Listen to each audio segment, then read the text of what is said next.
what we do here is go back.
And you never know, we might be live.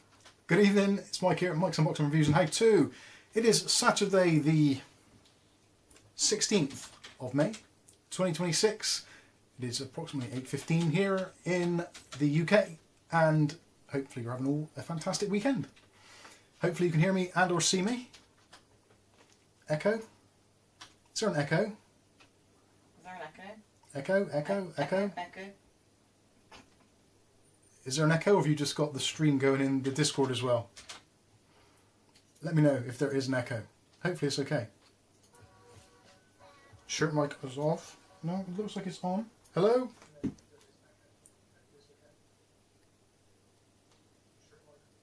Is it working? Doesn't sound very echoey to me. Have you got noise cancelling turned on? I don't think so. Oh, I know what I might have done. Hang on. I'm using that. I'm using the mic up here.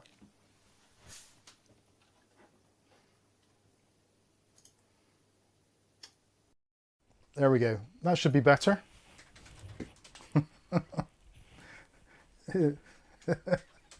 Oh dear. I was fully prepared for this stream, as you can tell.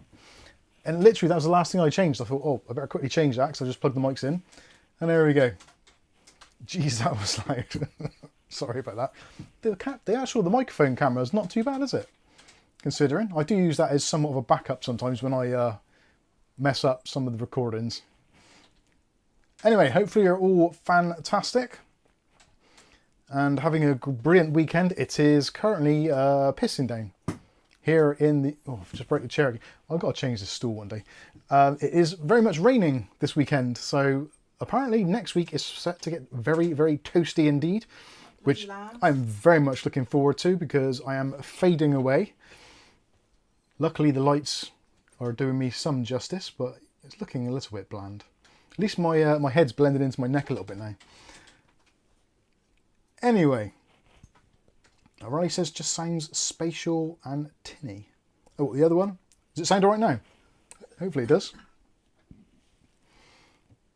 Hey Rody Bill, how you doing? Hello Senrab, hello O'Reilly, hello Mark Berry, hello everybody. Mark Gaines, how you doing? Who else? Hello everybody. Just welcome one and all. This week my brain is a little bit cooked, I'll be honest with you, because I've had somewhat of a strenuous week of unboxings, reviewings and videoings. There's some really cool stuff coming up on the channel. I'm very, very excited to show you some of the things that we've got coming up. And also we've got some other items. I know this is supposed to be a build stream, but we have got some other special entries which have been sent to us this week. So some things to have a look at. I've got a nice MSI X870E motherboard, which is a ITX motherboard of all things. Very strange indeed, but I did ask for a micro ATX board in white, but they didn't have one. So they sent me an ITX and they're like, is that going to be okay? It's like, okay. But then I bought another board anyway, so it's fine. Also, MSI have sent a new water cooler, a 360mm AIO with an LCD screen built in. Nonetheless, about time they caught up to the rest of the pack, so that is something else we can take a look at. And also, for those of you that are somewhat retro PC orientated, we've also got the Thermaltake Retro 360 PC case, which we can also have a look at, should you be interested. So some things of interest that you may wish to tag along with us as we go through this stream. Now, for those of you that are new here and have never been here before, these streams do tend to go on a little bit, somewhere in the region of about 3 hours, 2.5 to 3 hours. So yeah, have a drink, get some munches, sit back, relax, maybe stick your headphones on, stick your feet up, have a rest. You've deserved it. You've worked hard this week, as I have. So take your time, enjoy the atmosphere. Feel free to join in the chat and speak to some of our other fantastic viewers, all of which are slightly mental, but we're into PCs and tech stuff, so we're all a bit weird, aren't we? So, some more mental than others, I would argue. Anyway, yes, hopefully you're all good. Roddy's got a whiskey. Good, good, good. Samrab says, oh, ITX, skip to that, please. It's not a cheap board. It's a very, very expensive board. Even though it's absolutely tiny.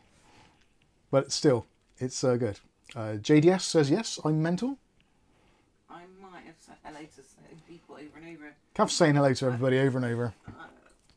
Alexa says, my brain has been cooked for the last 20 years. I'm tempted to agree. I don't know. I've said hello to. I'll just go from here. Anyway, so yeah, this week, videos that have been in the production workflow, I've actually done quite a lot this week. Surprisingly, I have been trying to take it easily. I have been trying to take it more easy recently due to sort of ongoing health issues and concerns, and probably overworked myself over a number of years. So just taking my foot off the gas a little bit. Still trying to get you videos a reasonable amount each week. So we have gone from, we went originally from 5 videos a week plus the stream. Then we've gone down to now 3/4 a week plus the stream. Generally it's 3, so Mondays, Wednesdays and Fridays, and then the stream on Saturday. But there has been some things which have come up in the news which, due to the way that YouTube and the algorithm works, it's a very fickle beast. So if you say, for instance, if there's something in the news which is topical, and quite a lot of other tech channels are kind of picking up on it, even if you do the video on the day that kind of like the news happened, but you don't release it straight away, your video will basically get buried. And that's what we've been finding. So it's really unfortunate for us, because as a little bit of a thank you to our wonderful Patreons and YouTube members, we try to give you early access to the videos. So going forward, to save the channel from its dismal views, which it gets sometimes on certain videos, if there's a video which comes out which we've recorded which I think is timely, and maybe we've gotten there slightly earlier than others, then we will just release the video to everybody straight off the bat. So it goes out to everybody fresh. Whereas at the moment, normally we make a video, after a couple of days it goes out to the Patreons, then after about a week of that it goes out to the YouTube members, then after another week it goes out to everybody. So as you can probably understand, that after sort of 2-ish weeks, if there's any content which is somewhat timely, after 2 weeks is kind of yesterday's newspaper. Do you know what I mean? It's like, yeah, people aren't interested anymore. So although we're trying to give something back to the community for supporting us, I hope you understand that some videos will just go straight out to everybody, just so we can catch that wave, and YouTube will somewhat reward us. And we've been quite lucky this week. There's been a few videos out. So we did the, well, actually tail end of last week and the beginning of this week. So we had the Google forcibly installing 4 GB of local AI on your machine without your authorization or knowledge. We also did a follow-up to that, which is based on Edge doing exactly the same thing, being that it is a Chrome-based browser. And for those of you that have been asking as well, just to clarify, some of you have said, well, is this just for Windows 11? Is this Windows 10? Is it other operating systems? So at the time of recording, and from what I know now, if you have either Microsoft Edge or Chrome installed, or Chromium-based browsers in general, if you have them installed on your machine, whether it's Windows 7, Windows 8, 10, 11, whether it's Mac OS, whether it's Linux, another operating system, obviously Android as well. If you're using any of those, then generally it will install it. Now, the only one which seems to be exempt from this currently is the Apple iPhone. And that is because the Apple iPhone uses a different onboard AI, which is part of its kind of core structure of the operating system. So in that case, if you have Chrome or Edge installed on your iOS devices, it will tap into the inbuilt AI. So yeah, doesn't affect iOS devices essentially, but Mac OS, yes it does. Linux, yes it does. Pretty much every version of Windows, yes it does.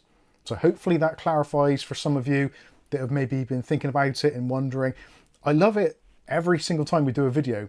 There's always the thing that people post in the comments saying, well, there's an easy way around this, install Linux, or there's an easy way around this, use such and such. And it's like, no, that isn't the case.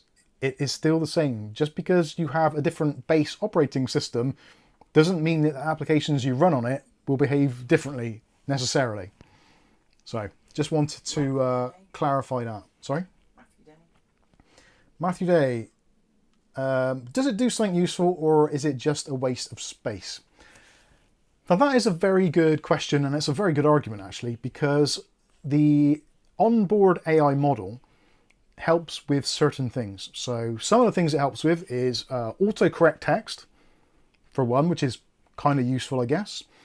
Also it helps with on-device scam and malware attacks. So it actually does work as a security measure as well.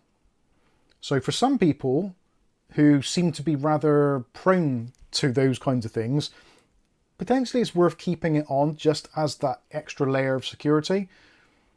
Reality is the onboard AI, it doesn't really, well, it does a bit. It is in some ways helpful. But I think the real kind of crux of it is not the fact that is it useful, is it not, is the fact that why were we not asked? There should be some... 4 gigs of storage? What? In money. 4 gigs of storage at the moment, if you were to pay for 4 gigabytes of storage, is... Oh, it's a hard one. A 1 gig NVMe drive is what? £60? So they're having... So... No. Gig. It's a fourth... No, a 4,000th. So it's not a lot of money, but it's valuable space. And if you think if you've got Chrome and you've got Edge, that's 8 gigabytes at least. And it's likely to grow. So if you round it up for argument's sake, 10 gigabytes, like 10 gigabytes is some game installations. So it's not an insignificant amount, personally. Yeah, so there you go. Hey Glenn, how you doing? Just seen you come in. Viali says, I'm going to download Samsung browser and give it a go. Okay. Dutch Jan says, if you don't want to be bothered by it, get rid of your phone and your PC. There is that element to it. So, yeah, I do understand where people are coming from.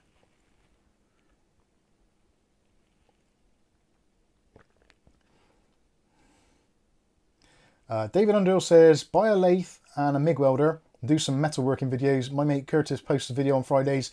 Within 1 hour, 100,000 views. Wow. That's probably because he has actual skills.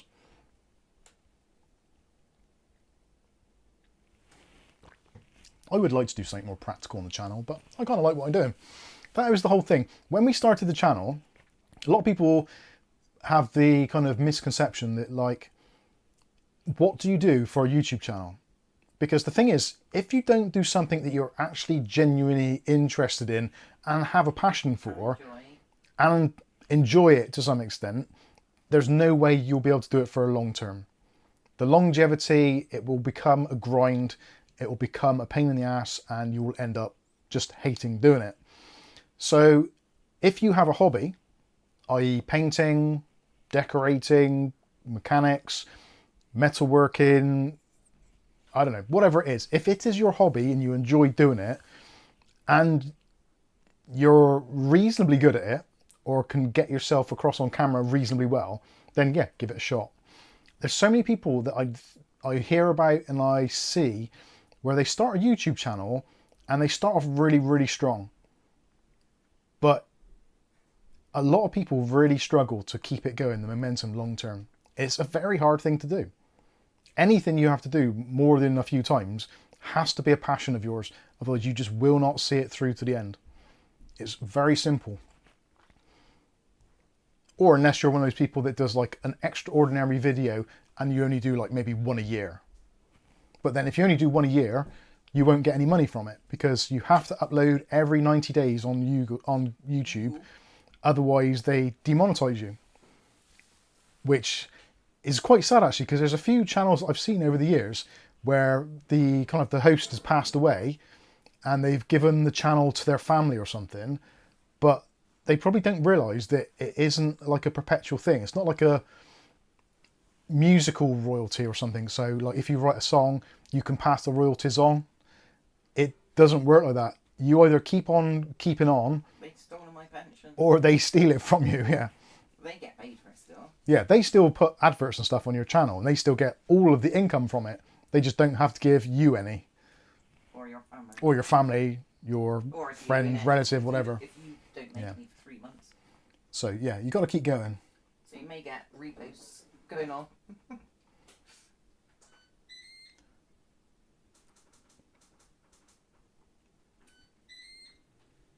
Simrab says, when you install a browser, does changing Google as the search engine mean you adding Chrome? No. No. If you install Brave, for example, and you choose Google as your search engine, it just uses the Google search engine background. It doesn't use any of the the infrastructure. It relies on your browser having that built in.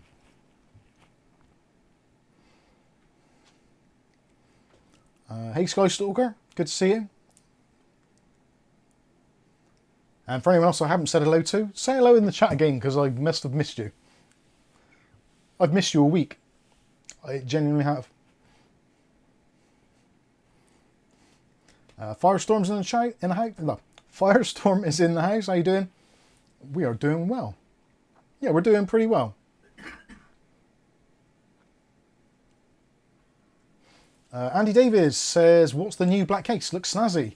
Lola likes the look of it instead of her current case. This one here.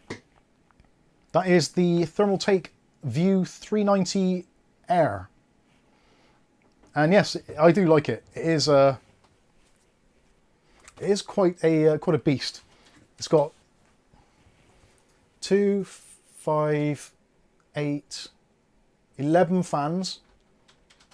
So there's 3 along the bottom, 2 at the back, 3 on the back side, and 3 on the front side. It's a bit of a monster. It's quite heavy as well. I'm surprised actually this old unit is stayed up as well as it has. I put this Kallax unit up almost at the start of the channel, pretty much within probably the first year or so, maybe in the first year even, and it's literally only held on with 2 bolts into the wall. They're big ass long bolts, mine, but it's just 2 bolts. And yeah, each one of these has got absolutely tons of stuff. Like this one is full of cables. This one has got speakers and all kinds of crap.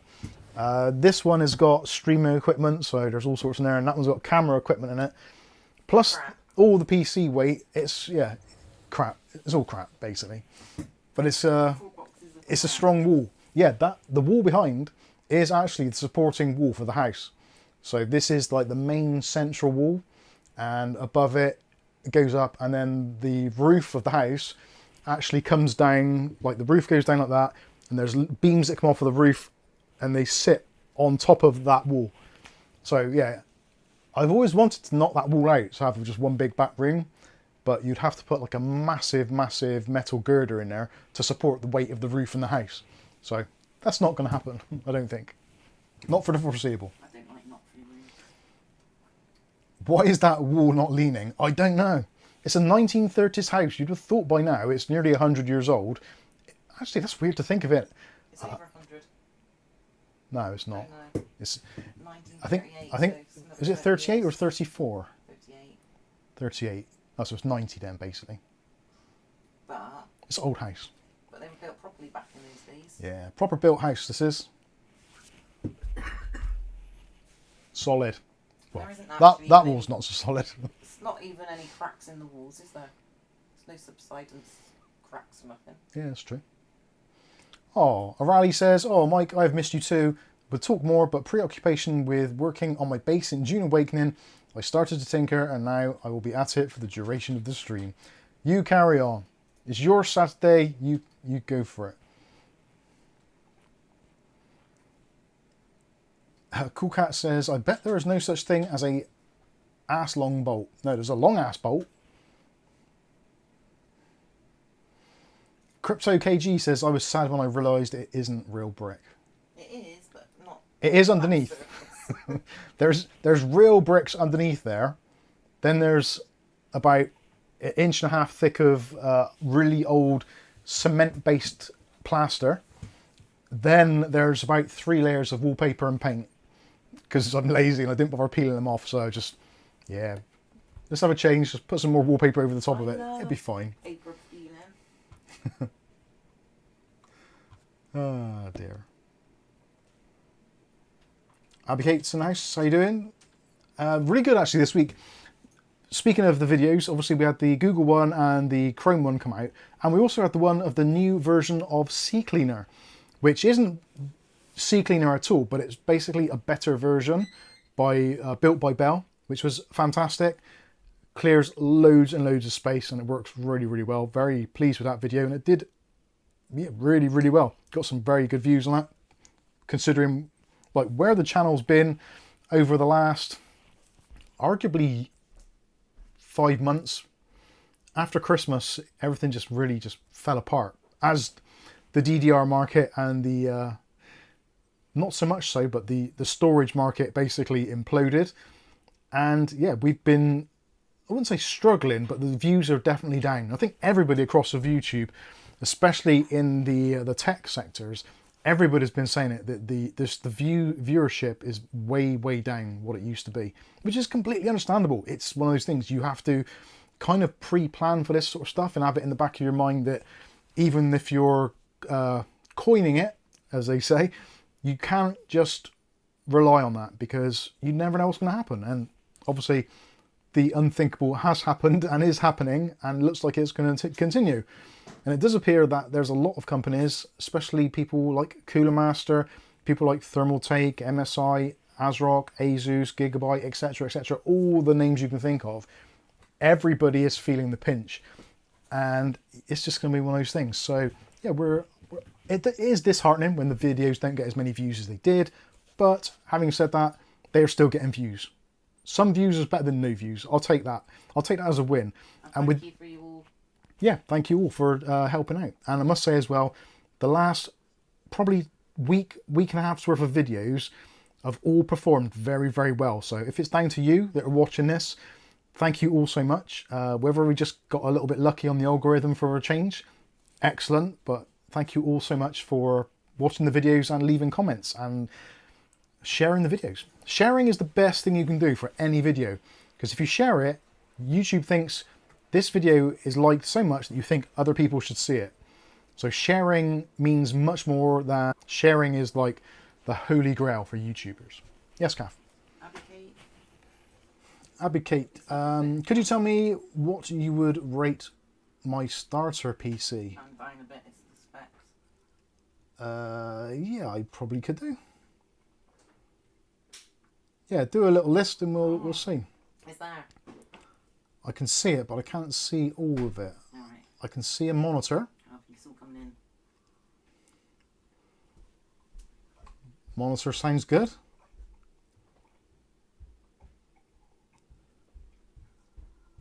Oh yeah, I'm seeing it now. So Gigabyte Z790AD, yeah, that's cool. Thermal rate, I'm not sure what those fans are. 2.1 RGB.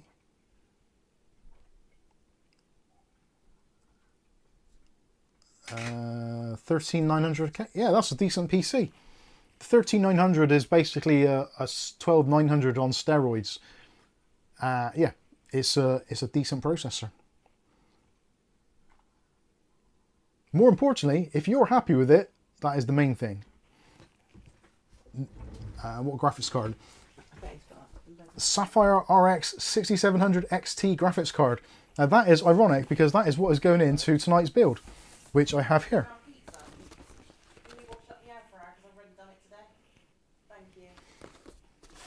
So yeah, I would say your processor is probably a little bit overpowered for the graphics card, but at least you've got a little bit of room to grow, because it's a lot easier to change a graphics card than it is to change your entire platform.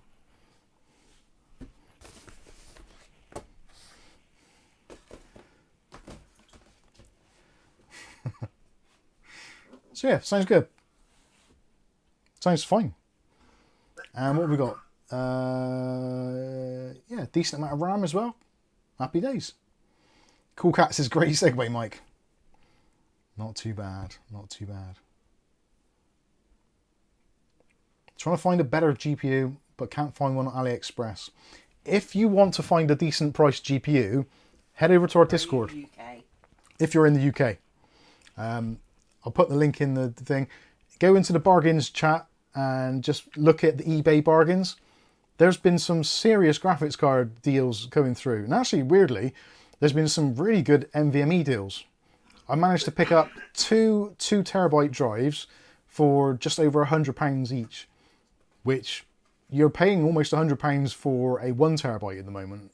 It's bananas. So yeah, there's been some really good deals on there. You haven't got Discord. That's unfortunate. You don't have to have this browser, or in your web browser rather. Hey Lead Farmer, how you doing? But yeah, the 7600 XT 12 gig is absolutely fine. Trying to save for 4090. Matthew Day's got a 7500F, a 32 gigabytes DDR5, and an RTX 3090. Yeah, that's nice.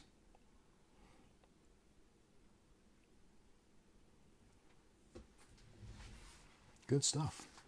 Okay, right, let's, as a quick kind of start off. Well, Cav's going to do something important now, I think. Maybe. Holy moly. Mark Gaines, the legend that is Mark Gaines, has sent us a massively generous donation of £80 via our PayPal link. Thank you so much, Mark. You are an absolute diamond. It says there, the message, like cool and casual, a few quid for your coffers, Mike. A few quid. 80 quid. That's more than I earn a day from YouTube. Did you know that? If you think about what you would earn if you were on minimum wage, working a really shitty job, imagine less than that, and then that's what we earn off YouTube. And then we have to pay 30% tax on that as well. So your donations are amazing. Isn't that 30% to YouTube and then tax? Oh, 30% to YouTube and then tax on top of that as well, yeah. Yeah, I should have forgot that. Tax on tax. Thank you, Mark. Thank you, Mark. He's a lovely man. I don't care what they say about him. I think he's great. Billy Bob, even both thoughts on Apple's Neo MacBooks. I want one. I honestly do. I do want a MacBook Air. Sorry, MacBook Neo. I think they're cracking devices. I seriously want one, but I don't know if I can justify one, which is why I haven't got one. I have got an HP laptop, which is the HP 245 G8, which I bought a couple of years back. Just to ram it in those drawers for no point. Yeah, literally, it lives here. It don't fit in the drawer. And I use it so infrequently. It's ridiculous. And I upgraded it as well. It's got like 20 gigs of RAM and it's got a 512 hard drive. It started off with a 240 and it's now got a 512, I think. Maybe a terabyte. But yeah, you can tell it doesn't get much use, although there is a little bit of smudging on the trackpad. So, but yeah, it doesn't get a great deal of use. I used to use the laptop all the time when I was doing the live streams, and I'd plug everything in and run it all from here. But yeah, it is quite handy though. I do use it now and then, especially when I'm setting up Wi-Fi. It's really handy to have a laptop for setting up things like Wi-Fi and doing Wi-Fi testings. Is when you set my mum's up, right, a year Oh, yeah. ago or more. Yeah, I don't use it as much as I should, which is a bit of a crime, but it was really cheap. I think it was only like about £300 when I bought it, which was probably 3 years ago now. Maybe slightly more than that. I remember actually, did I drive? I thought I took a drive to Cribbs Causeway and picked it up from PC World. And I bought that and a Dyson, I think. You can tell. Oh With dear. cash. With pound notes. And they- Yeah, that's they had right. to count it. I bought a cordless Dyson. It wasn't a cordless Dyson, it was the animal. I'm pretty sure. I bought 2 Dysons. Oh yeah, I think you bought the laptop a different day. I think you went back the next week and bought 2 Dysons. Oh yeah. Mad times. Mad times.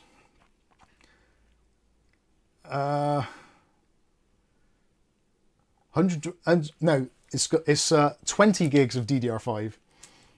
I think might even be it's DDR4 actually, because it comes with. Actually, I'm trying to think now. It might not even be that much. I'm sure it came with 8 gigs as standard, soldered on.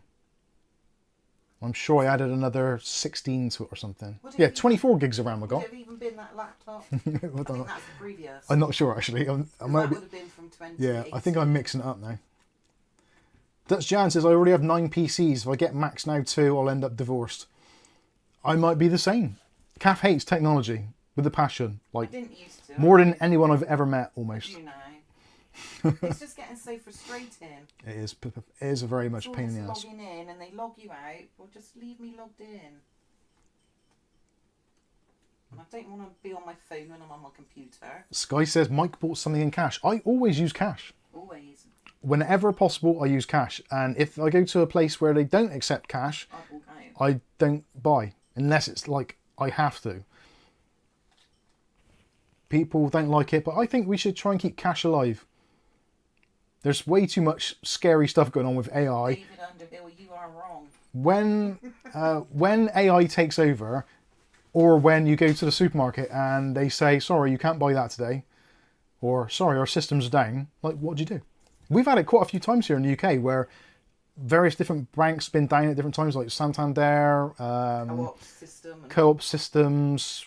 What else has there been? There's Lloyds, NatWest, TSB, all the sort of main banks you can think of at some point have had complete outages for what seems to be like a day or at least a good few hours. And I think it's like, why bother putting all of your eggs in one basket? Yeah, have a credit card and a debit card and use it if you need to, but if not, just use cash. Cash is cool.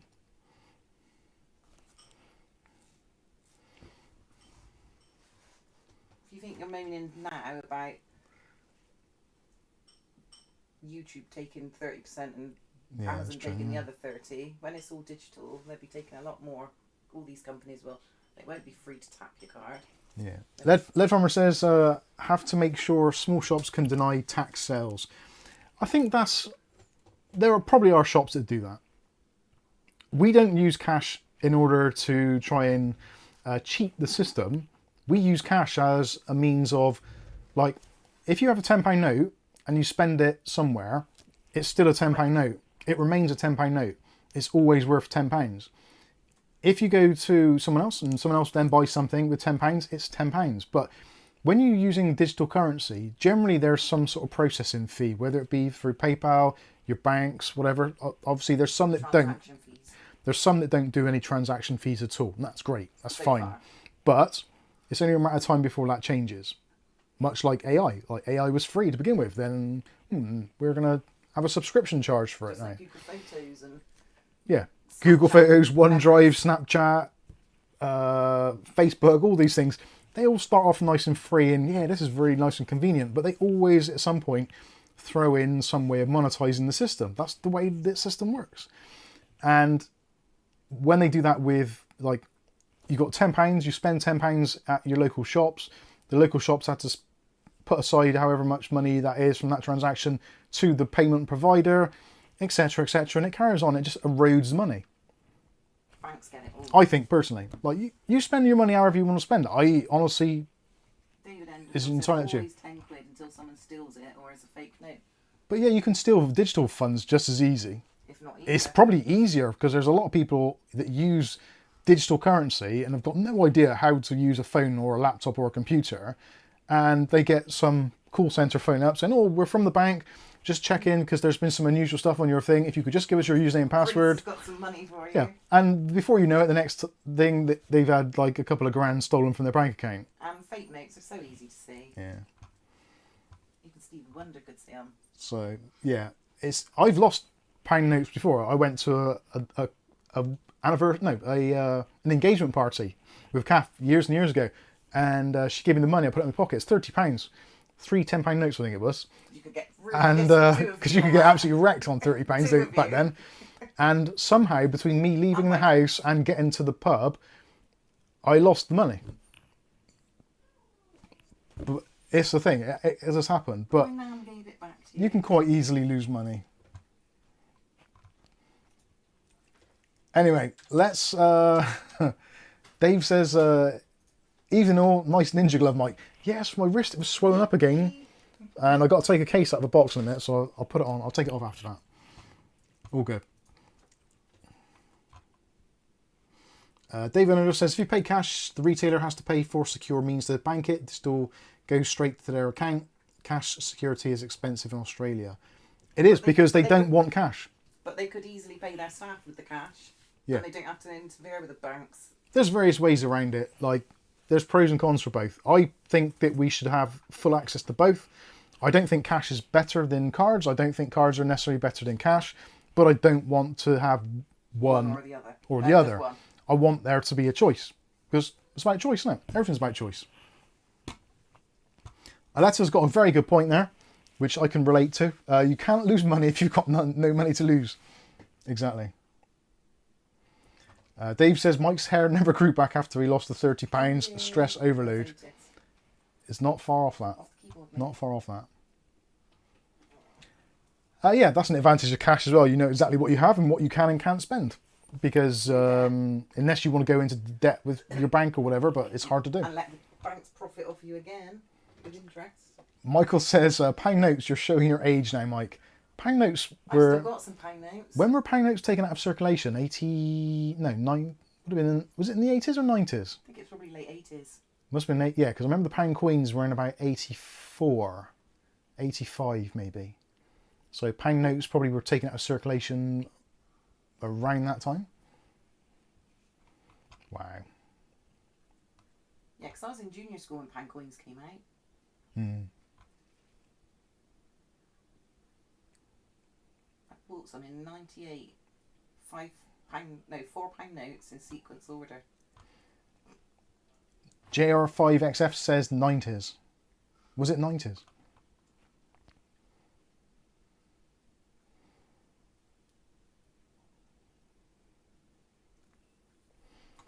Yeah, that's a good one actually. Dave says there, I would happily do away with 1p and 2p. Everything that needs cash should be a factor of 5p. Oh, but I ate 5p's as well. 5p's are smaller, aren't they? They're worse than 1p's. 1988, was it? Viali says? Cool. That sounds about right. Yeah, because they had brought the pound coins out before taking away the pound notes. Samrab says they started phasing out in 1984, which I thought it was 84. Gone by 1988. And gone by 88, yeah. And I bought one in 1998 when I worked in a bank. They came in. Brand new ones.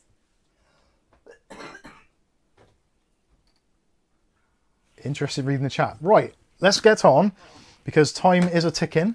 Oh, that's poor Phil. And as per Senrab's request, let's have a look at a very expensive motherboard, which is extremely niche, which a lot of you will probably hate, but whatever.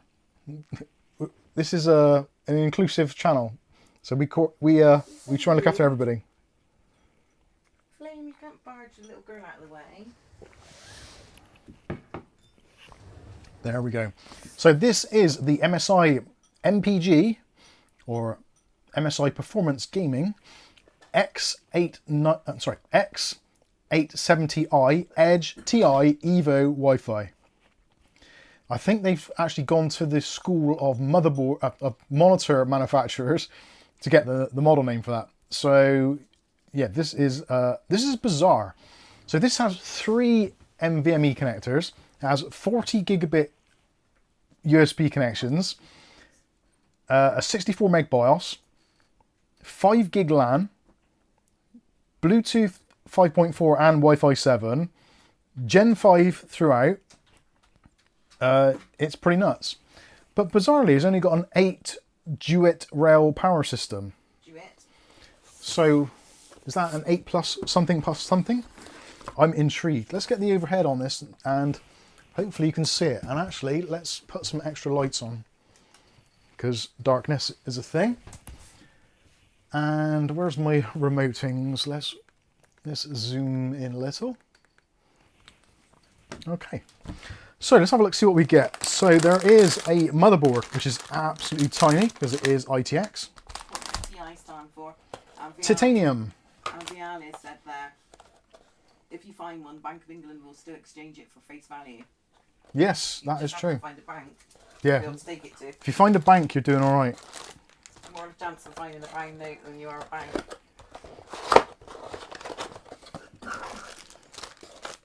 Look at all the accessories in this thing. It's insane. Lots of accessories. I do like to see some accessories. Right then, let's see what we got here. Let's get that moved over. So, you have a MSI Easy connector. Now these are actually quite ingenious. So this is a single header which plugs into the motherboard and it splits into a USB 2.0, a 5 volt 3-pin addressable ARGB and also a PWM. So that gives you an extra one, or you can just plug one of MSI's newer peripherals straight in. So the USB control, the PWM and ARGB is all done through one cable. So that is useful. A couple of SATA cables, one right angled, one straight. There is what appears to be, that looks like an extension for the front panel header, I think. Let's look at the pinouts. Yeah, that is an extension for the front panel header. Maybe you might need that. This one is an unusual one. So this is USB Type-C. And it goes to a USB Type-A plug. So that's because there's not enough room on the board. So they have to plug it in there to give you like an extension on it. And there is, wow, Arali, you're a lovely man. So Arali has sent us a PayPal donation of 50 UK pounds. Thanks, Arali. You are an extremely lovely man and very generous also. Enlarge it. Sorry. Kath's got to do enlarge, enhance on the text so I can see it. A little something to keep the channel going. Lights, camera, action from Arali, the friendly AI. You are very friendly and very generous. Thank you so much. Yeah. We'll never do a rally uninstall video. We should do that on April the 1st. Exactly, yeah. New Year's Day. Thank you, O'Reilly. What else we got? So we got the Wi-Fi 7 antenna, or aerial. Actually, let's go back. I'm sure I've asked this question before, but I call an antenna an aerial because it's an aerial. An aerial is an aerial is an aerial. Maybe it's because I've worked in like car stuff for a long time. So like you sell aerials and they are marked up as aerial, and you put an aerial on the roof to watch TV. I'm sure I had it before. But antenna, aerial, I don't know. It's just something which I've kind of grown up with. So I struggle to use the word antenna because it sounds very posh and proper, doesn't it? I'm going to install my antenna. It's like, no, stick in your aerial. And I think it's because it's Bristolian as well. Being Bristolian, saying aerial makes sense because everything we say has got that all on the end of it. Like Bristol or Aerocool or paracetamol or Asdol, Aerocool. Lidl, all those things. Yeah, that's right. It's a doohickey. We'll go with that. It's a doohickey. Cool Cat says it's an aerial. Antenna is posher. Is absolutely right. Okay. Let's also have a look. What else? We'll run this camera. There's also this mad little doohickey, which isn't an antenna or an aerial. I might have to give you a close for this, just so you can actually understand what is going on here in this bizarreness. Makes it sound like a washing powder. So, this is a breakout board. So because it's so tiny and they've squeezed so much in here, you have to have a breakout box. So this plugs into the motherboard and gives you 2 SATA ports, or SATA. It gives you the 12 volt RGB, and on there it gives you your USB Type-C front panel header, and there is the USB Type-C internal header, which you plug in the extension to convert that into 2 USB Type-A front panel connectors. Also, if that wasn't enough on one breakout board, on the back, you've also got another M.2 slot. Incredible. All of that on a little breakout board. That's pretty nuts. Freak out! Sorry. Been a long day.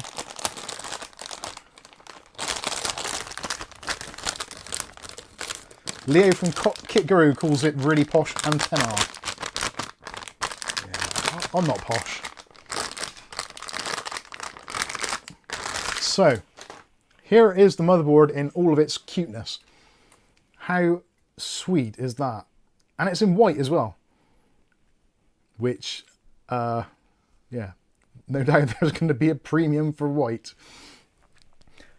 So, AM5 socket in the middle. I haven't actually looked to see if any of the pins are bent. And that's why ITX is too small, Mike. They look, yeah, ITX is nuts, isn't it? Yeah, mental. You've got the VRM cooler there. Let me count these a minute. 1, 2, 3, 4, 5, 6, 7, 8, 9, 10, 11. Thank you. So it looks like there's 11 phases on here. So it's 8 plus 2 plus 1. So 8 for the V core, 2 for the SoC, and 1 auxiliary for the onboard graphics or whatever. So not the most elaborate VRM solution. No doubt you can still use some high-end processors on here, but just be mindful that the VRM isn't as strong as some of the desktop counterparts. Plenty of connections along the top, so you've got a PWM header, an AIO header, then another fan header. You've got that little easy breakout box, so that splits into another PWM, another ARGB, and another USB 2.0. Where does that small board go in the PCIe slot? I will show you. There is another little slot down the side here. So actually we can carry on round. So you've got 2 RAM slots. So this is going to support up to, what, 128 gigs, I guess, realistically. 24-pin power connector. Then you've got your breakout slot on the side there. Breakout! Sorry. So let's just pop that in there. And there's a breakout box. So it doesn't interfere with your graphics card slot. Doesn't interfere with your RAM, really. Your M.2 drive is going to be on this side, so it's not really going to be a problem there, unless you want to put a cooler on it of some sort, possibly. Then you've got your SATA ports on there. You've got your your USB 3.0, and also your USB Type A adapted, and 12 volt ARGB. So yeah, it's pretty nuts. The other M.2 slot, so there's one M.2 slot on the breakout board. There is another one on the back, so another M.2 slot there, and also some extra cooling for the VRM. The easy quick release for the PCI Express Gen 5x4. So you've got actually a really heavy heatsink there, so that's pretty cool. So that goes onto there, and then you can also take that off to gain access to the heatsink underneath as well, which you probably don't really ever want to, but it's kind of like a stacked board. And also on there as well, there's an ARGB and also a USB 2.0, I think that is. Yeah, USB 2.0. And you've got the, like, the typical quick release clip there for putting the drives in. So considering how small this is, it is very, very fully featured. And of course at the bottom, you've got your HD audio, you've got your PCI Express Gen 5 x16 reinforced GPU slot, and there is another connector there, that is your front panel I/O. And I guess that's why they put an extension on it, because it's a little bit tucked in there. So you can plug in the extension and then plug it in elsewhere in your case. I think it's really cute. It's super expensive, but it's ITX and it's X870i with all of this other stuff going on. And it does appear there is a small fan inside there for the VRM as well, which seems a little bizarre. But I guess they are a little bit concerned about too much heat being generated. Realistically, most AM5 boards these days, even the cheap shit ones, the VRM handles them quite well. Most chips anyway. Where it gets really mad is how much I/O is on this board. So I'm going to get this into a close-up so you can actually see how much I/O is on this board. And hopefully you can see that if I'm not in the way of the lights. Hopefully I'm not. So you've got 9 USB ports on there, I think. 1, 2, 3, 4, 5... Sorry, 8 USB ports. You've got a 40 gigabit per second there. Another 40 gigabit per second there. 10 gigabit, 10 gigabit, 10 gigabit, 10 gigabit, 10 gigabit, 10 gigabit. USB flashback buttons, reset buttons, 5 gigabit Ethernet. You've got your SMAs or mini SMAs for the Wi-Fi antennas. SpeedIF optical out, which I know some people do like, especially for like media PCs, because obviously it's really useful for that, into going into like a large receiver or something. And you've got a couple of audio jacks there as well. Oh, and also an HDMI output. So yeah, I think the rear I/O is pretty nuts. 3 Type-Cs, 2 of them being 40 gigabits per second. That's pretty fast. That is essentially kind of Thunderbolt 4 speeds, I think, isn't it? Still need more ports, says Shaky. No. 425 euros this board is. I haven't looked at the price, because I know however much it is, it's out of my price range entirely. And I quite understand that. And actually, if anybody wants to check on Amazon or UK sites, see how much you can find it for. I'm guessing you might be able to get it down to about 350, maybe 325. Well, let's have a look. There's Shaky in the house. How you doing, Shaky? God bless Shaky. Always trying to help out people on the tech support in Discord. Doesn't get enough credit for what he does. Along with the others as well. Obviously, Lead Farmer as well. You guys all rock. You're all excellent. Love you all. Not in a like a gay way, but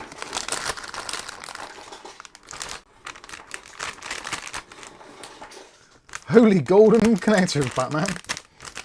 Matthew Stay says, does that have to go back? Yes. I think they would send people after me if I didn't send it back. To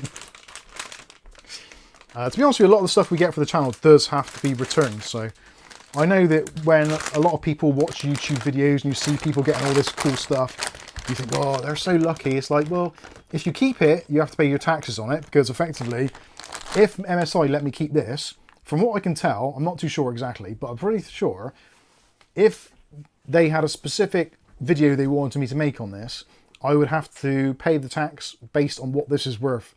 So this would effectively be £400 worth of income. The same as it would be if it was £400 of cash, £400 of a payment of some sort.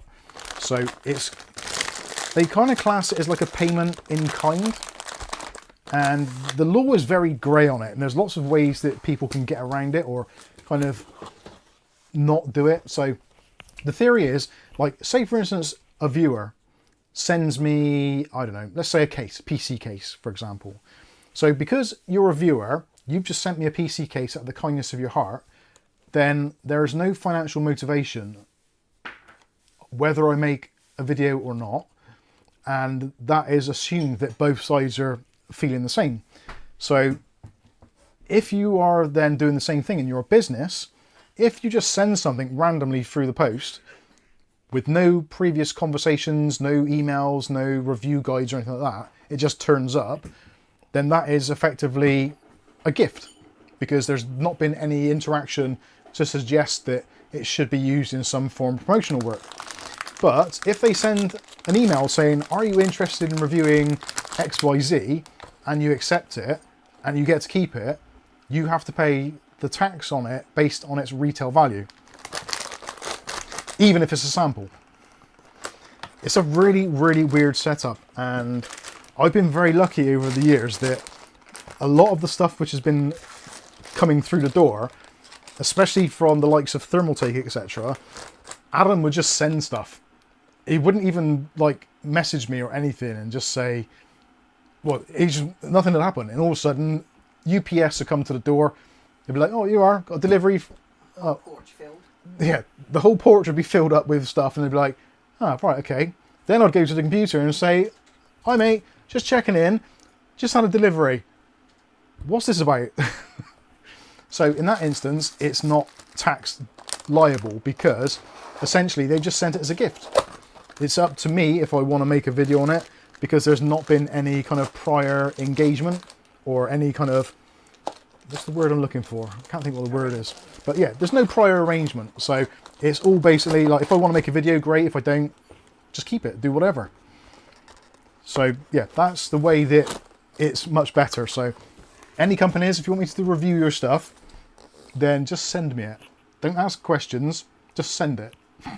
That way I don't have to pay the tax on it. And in fact, over the last, well, actually quite a few years, we've been actually really lucky that pretty much everybody in the industry just does that. It's very rare they actually contact you in advance, unless it's something which is new. And they say, this is coming out in such and such, would you like to review it? In which case then we review it and then it goes back. So anyway, hey Phil Stodd, how you doing? Hello Des. Now is Des 10203, is that Des Ducker in disguise? I seem to remember that name. Des says, my MSI X870E Tomahawk Wi-Fi PZ only has one more USB than that. Rasher says, payment in kind. That means you are trying to deny the government money to pay for another mansion. How dare you? Yeah, I know. These mansions, I just don't know what to do with them all.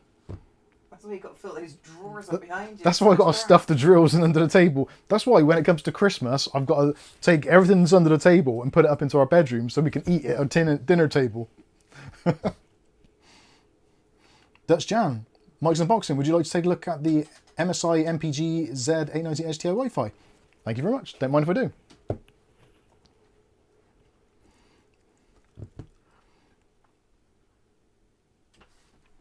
What did Paul ask? I saw Paul Forrest. It's not this PC, it's another one next to me, just the simulator. It runs all the operations. I didn't see what he said. The early part of the question. I'm looking. Ice says, love you too, not in a gay way. Thanks. Appreciate that. You can love me in a gay way, it just won't be reciprocated. Ordinary Dude, how you doing, Ordinary Dude? It's about time AM5 starts getting more USB 4 equipped boards. Missing this is one of the reasons I don't have an AM5 board yet. Yet being the operative word.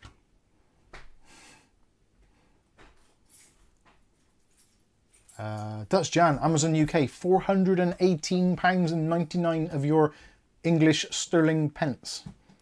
Mother effer. That's a lot of money, isn't it?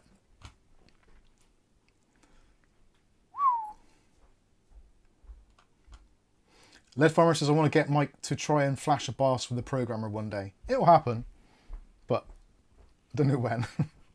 It'll be the next time I buy a motherboard which is dead and I have to fix. Which doesn't happen often, really. Surprisingly less than you'd think.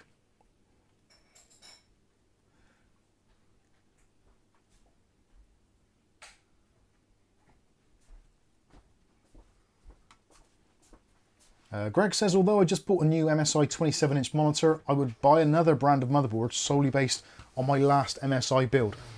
I've got to say, I'm not sure, we talked about it in the last week's stream, that I bought or was considering buying, or had I bought already, I'm not sure. I bought the Sapphire Pure B580 Wi-Fi, the Micro ATX board, and I've got really, really mixed thoughts on it. I actually finished doing a build with it today in the undisclosed case, which is coming out on the 22nd of this month. So Thursday, is that? I think it's Thursday, Wednesday or Thursday. So you'll be seeing it by then. The Sapphire motherboard seems to have like the most amazing power delivery I've ever seen on a motherboard, especially at the price point. But the fan control and the RGB implementation sucks actual donkey bollocks. There's no other way of putting it. It's just hideous. Their software for controlling RGB is like, it makes ASRock look competent, and ASRock's is shit. It's the worst. But Sapphire somehow have managed to take like a relatively simple thing and just make a complete fuckery of it. Again, there's no other words I can use. It's just awful. So, if you don't necessarily rely on RGB and you don't mind setting up your fans with like fan control or using just the BIOS settings, it's an amazing motherboard. The performance I was getting out of a 7800X3D on that board is the best I've seen on any motherboard I've ever used that processor on. It was absolutely creaming. Even my X670E board here, any of my Asus boards I've ever used, the performance numbers were like off the chain. It was ridiculous, and it was, I couldn't believe it. That 7800X3D, I have never ever managed to get it to run nicely, even on a 360mm AIO. If you remember, I think I said last week or the week before, it's the CPU which was in here, and every now and then you'd hear the fans ramping up and ramping down because it just kept on PBOing all over the place. But I put it in that other board, I turned on PBO, did my usual undervolt, like -20 across all cores. It was idling with a 120mm Thermalright cooler, literally like one of the cheapest on the market. Let me show you. So this cooler here, which is about 18 quid, which is tiny, and this is an X3D processor, which normally I struggle to keep cool on a 360mm AIO in there, but on the Sapphire board, for some god unknown reason, I think a lot of it's to do with the case, let's be honest, but it was idling at 40C in this room. The low core temperatures were about 25 degrees in a 22 degrees room, and even under Cinebench full load, it just smidgen under 80 degrees Celsius with a 120mm tower cooler that costs £18. How does that board even do it? And it's got some of the best Cinebench scores that I've had on that CPU ever. Normally I get around about 17,000 points. I broke 18,000 points on it without even trying. It's just insane. So Sapphire is such a weird company. I really don't understand them. I know they make some really cool graphics cards, but the motherboard was like, it was a joy to use and build with. But when it came to the software to control the RGB, I literally, if I had hair, I would have pulled out chunks of it. Like, I was trying to pull bits out of my back and my ass cracking and everything. It was just, oh, stressed. Kath's there laughing, but I spent like the last 2 days. We've got laminate in this. Hunched over. Yesterday we had thick pile carpet. Yeah, from his ass we got crack. wooden laminate flooring in here, but after yesterday, my pulling ass crack hair and back hair out, it was like we had like a full-on rug in here. Oh my days. It was just horrendous. So yeah, it's that board, I don't know. It's got a really cool BIOS as well. It's like really easy to use BIOS. There's some settings I cannot find, whether that's because they're just not there or whatever, I don't know. But yeah, it just seemed to be like a really nice, reasonably user-friendly motherboard. So anyway, the review's coming out of that very shortly. I've done that. You'll see it in action in the aforementioned case. The cooling in that case was amazing. I think that was a lot of it. Normally, like with your PC, if you put your hands at the back of it, there's a bit of warmth in there coming out from the fans. But in this case, like I put my hand behind it and it's like, that's cold. It feels cold. The air coming out of the PC was actually cold. So, anyway. There we go. Viali says my 9900X is 38C. Yeah, the 9000 series are really efficient. They're basically like an efficient version of the 7000 series. But like even our son, George, his 7800X 3D, he's got a thermal take. Actually, he's got a thermal take, a TH360 first version on his. And his still ramps up like crazy. Just seems like 7800X 3Ds on a lot of motherboards just seem to behave very weirdly. I need to delve in deeper to see what the actual settings are on the motherboard and see how much voltage is putting through it. But yeah, it's a weird one. It really is. And hopefully you'll enjoy the videos. There's a couple of videos. There's a general unboxing overview of the case, which you'll see. I've done a follow-up video doing a build. So you can see a build, there's like an introduction, a montage of the build, and then kind of like final thoughts, and then I go back and change something, and then I do more final thoughts. So that one's pretty interesting. Again, these will be out on like the 22nd, maybe 23rd as well. Might space them out, might do both the same day, I don't know, whatever. And the motherboard one, that'll be out shortly after, so you'll see that as well. Yeah, it's just been a really kind of exciting week that there's been some very cool products coming through, which have in some ways infuriated me, but also been massively rewarding.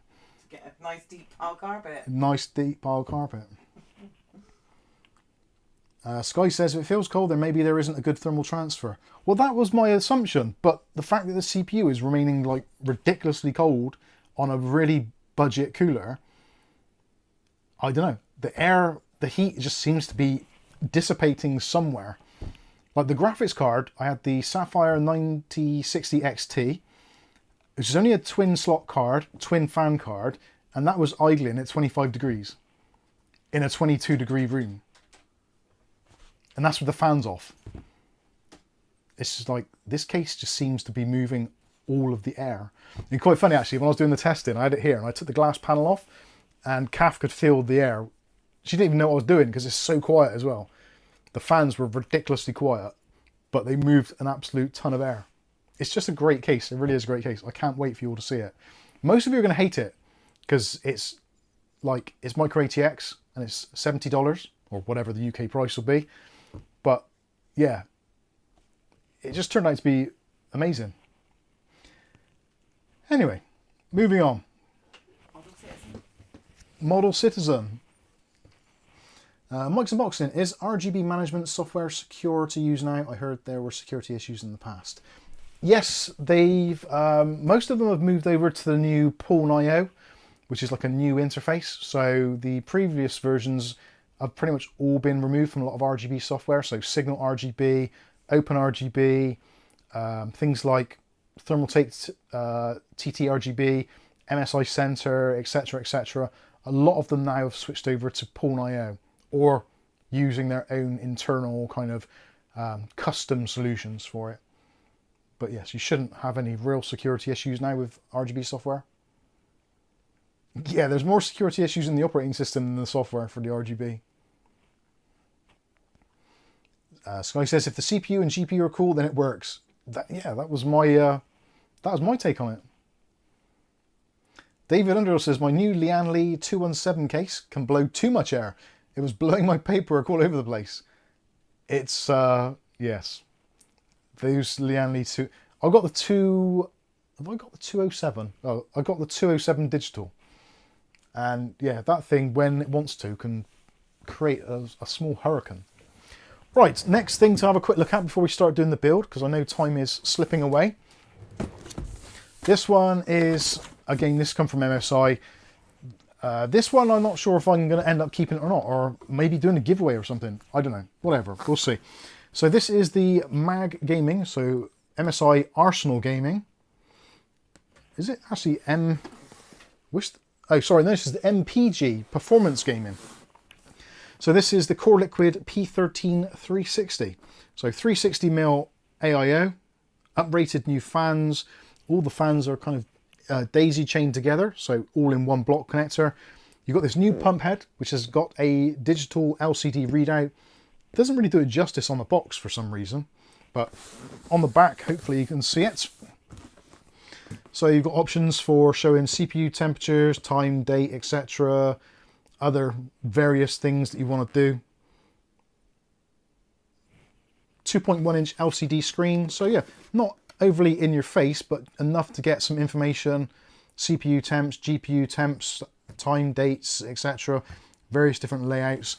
And also, if you're in the MSI ecosystem, which I know some of you are, this ties into MSI Center, so you can control everything in there. You can control the screen displays, etc.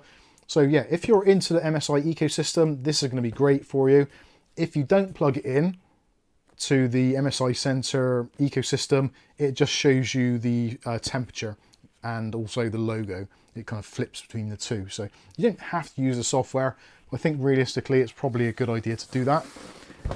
In terms of performance, I have no idea how well this performs. I've yet to do some testing on it. It's literally turned up a day or two ago, and I've had very little time to do anything at all with it, apart from a brief kind of quick look over it. And from what I can tell, it looks to be quite a substantial unit. That sounds terrible. I don't think it's going to be anywhere near the pricing of the Thermalright units, but it has a very nice look to it, I think. So it's got the nice enclosed fans as well, so higher static pressure. They're all internally daisy chained as well, so there's no obvious wires sticking out. They're all done in between them. Touch the fan without spinning it. No, you got to spin the fans. I think that's the law. And the cabling you can either run down through the EPDM tubing, I think it is. Mini ITX case. Won't fit in a mini ITX, no. Very unlikely. But yeah, looks like a nice unit. Actually, the finish on it's really nice as well. And all the wires come out through the top, in through the cables, etc. So you haven't got any cables actually running to the pump head as such. It's all of it's routed internally up through, so you can have a really nice tidy build, which I very much like. And that terminates into, you've got the option for plug-in directly into the MSI motherboards. So the ones that have got that new Easy Connect connection, so you can plug that straight in there, or you can use the USB and PWM. And is there an RGB on there as well? I didn't see the RGB. No. Must be in the bag. John Deere Sullivan. Mike, is that a standard Asetek or their own design? I honestly don't know. I don't think it's an Asetek, judging by how custom the pump looks, and also the actual mounting as well. It looks very different. It's got the universal mounting as well, which I don't think Asetek do. So this one, the kind of the bracket, you don't have to ever change it. So it works for AM4, AM5 straight out of the box. It works for Intel, LGA 1200, 1700, 1851, all of them straight away without needing to change any brackets. So it's kind of ready to go straight out of the box, which is quite nice. But yeah, quite an interesting setup. I'm trying to work out how the RGB goes through, or whether the RGB has to be done through that cable. I might have to read up on that, but there is a breakout there. I'm gonna have a look in the instructions, because if the RGB has to be done through the USB, that is a potential no, sir. Oh, also there is, if you don't like round, as in the actual face, there's a square blanking plate, so you can put that on there so it looks square rather than round, if that is your thing. Nice little attention to detail. Yeah, there is the breakout, I believe.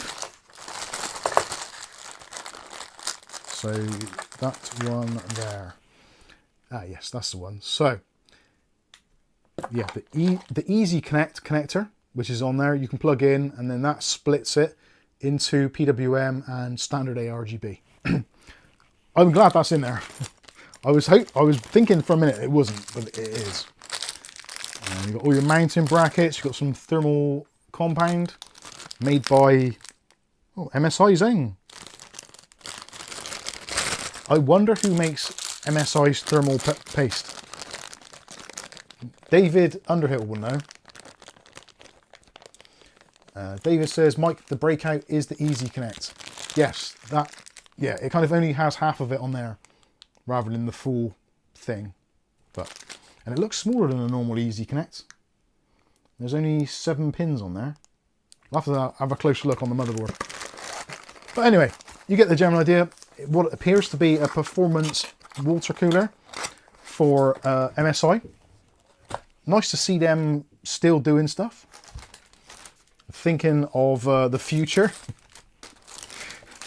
As barren as the future looks at the moment for the PC industry. To be fair, we are in May, so we're coming up to the kind of like the holiday season, and was it like spring break at the moment in the US? Or has that happened already, around about Easter time? So yeah, you've got all that stuff where people just generally start going outside and rather than using their computers. We really need the AI bubble to break. Sorry, I'm rustling. Every day you're rustling. Every day I'm rustling. I am. Let's get that back in there. Yeah, so I'm actually quite excited to see how this performs, how it does.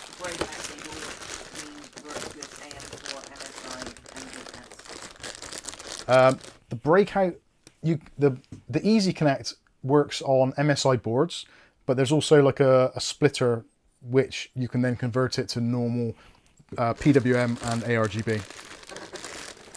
I think that's what you're asking. Why does that not want to go back in there?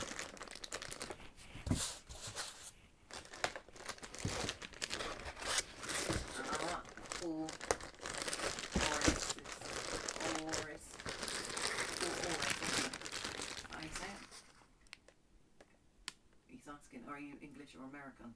I'm English.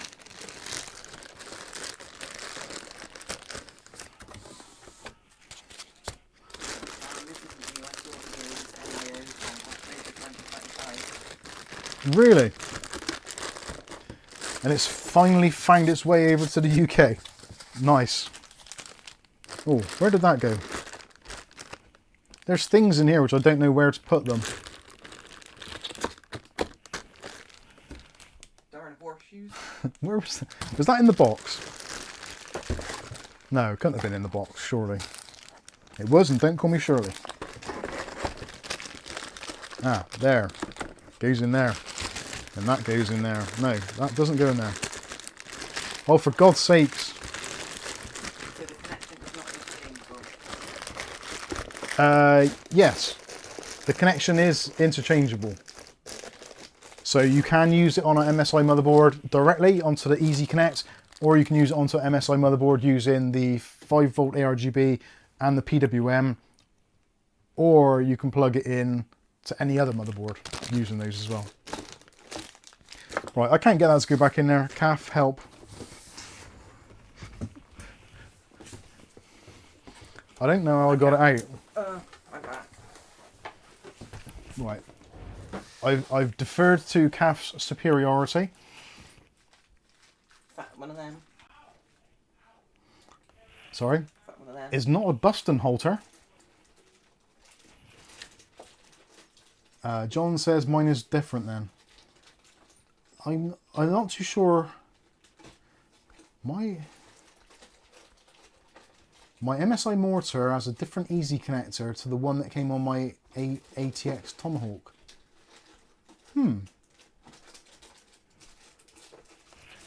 Where's that motherboard? I'm trying to think if I've got anything else which has got Easy Connect on it. I don't think I've got another board with Easy Connect on it. Oh, actually, I have. Yeah. Did you get it back in there? Yeah. Oh, it went in there.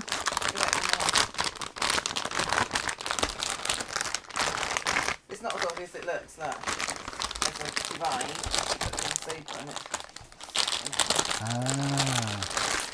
She's bloody good, mine. But it's what Yeah, you can shut that.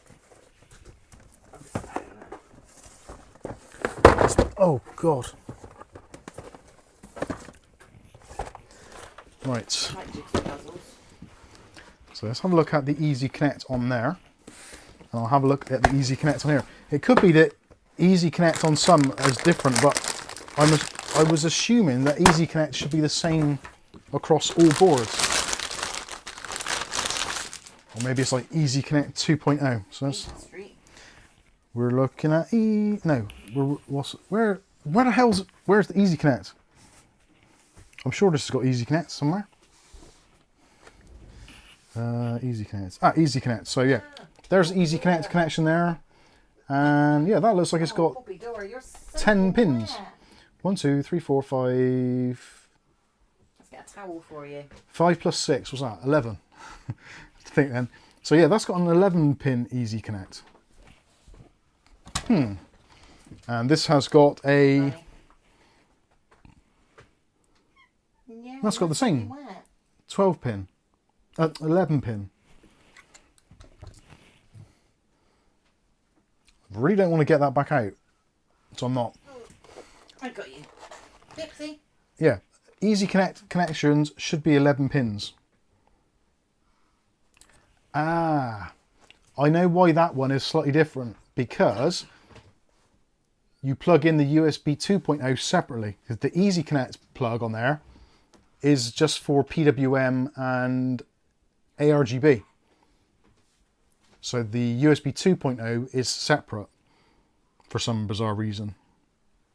Or maybe it's not Easy Connect, it just looks like a smaller connector and it just then goes into that breakout type thing. Seems a little weird. I do need to read up on that for sure. By the time the review goes out, you will all be fully knowledgeable, as will I, into the dark arts of MSI's connection systems.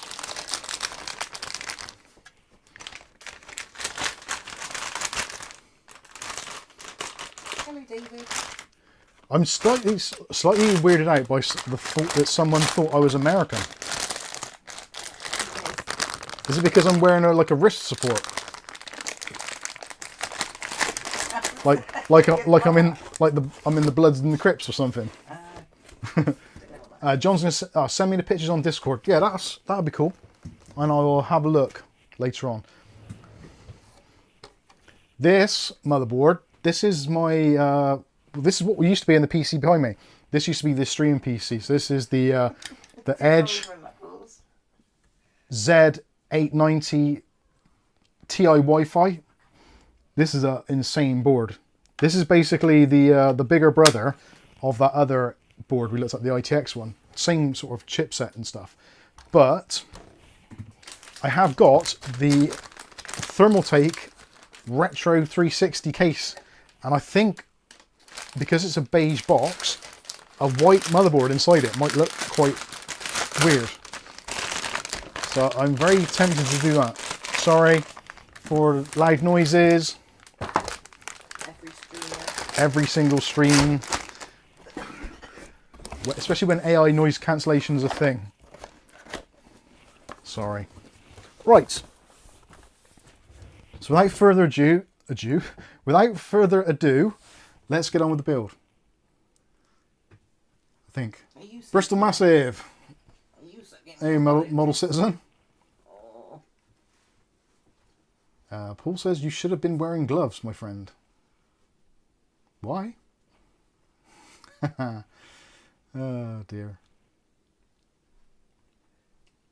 Rasher says, what's an Easy Connect? I have a MSI Edge TI Wi-Fi. Okay, the Easy Connect is like a small little connector, which is a little bit smaller than a USB 2.0 type connector, and you plug it in, and that then breaks up into a USB 2.0, a 5V ARGB, and a PWM.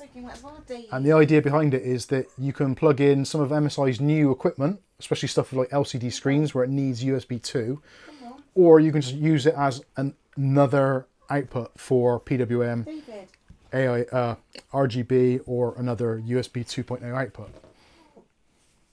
Hopefully that makes sense. He's got you. Oh, statics. To be honest, I've never had a problem with any static ever. But you never know. There's young Dave, he's got soaked outside because it is raining heavily. Hey Dave. Dave, come here. Dave. Wetness. Right, okay, let's get on with this build. David. My boy's going to be here till midnight.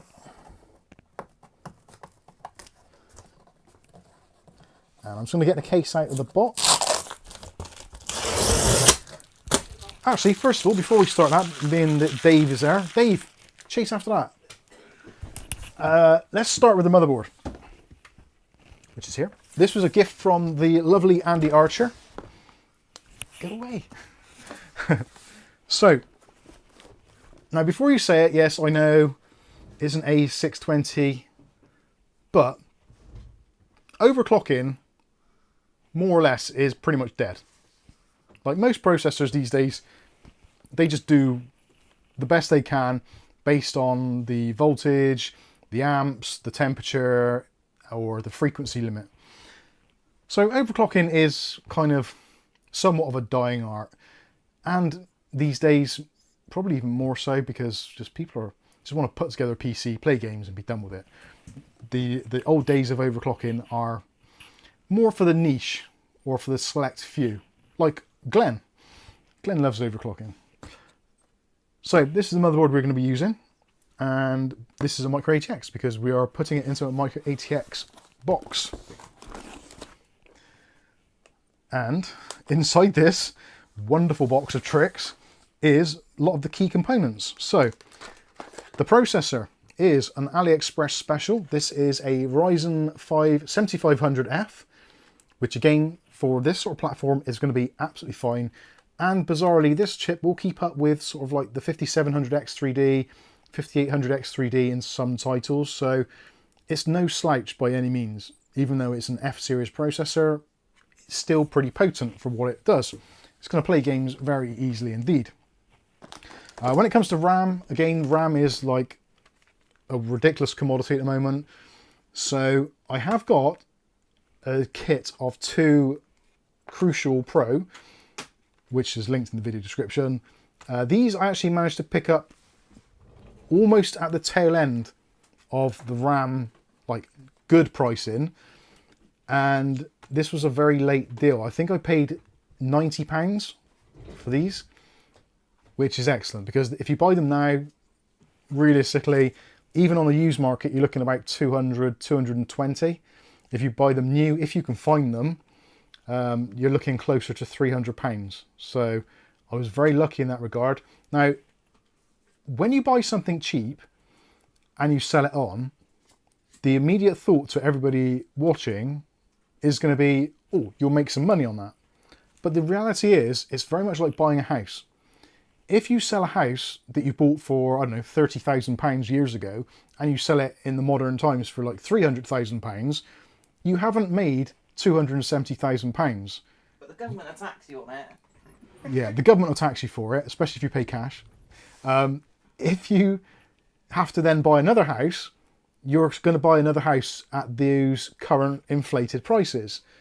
So you don't really gain. And obviously with this, I won't gain because I will need to buy another set of RAM to replace this for subsequent builds. So yeah, it was a bargain at the time, but whatever. Look, got an IO shield. Remember these? Non-captive IO shields. And actually this thing's got an absolute ton of USB connectivity on it. So you've got 8 ports and also a USB Type-C.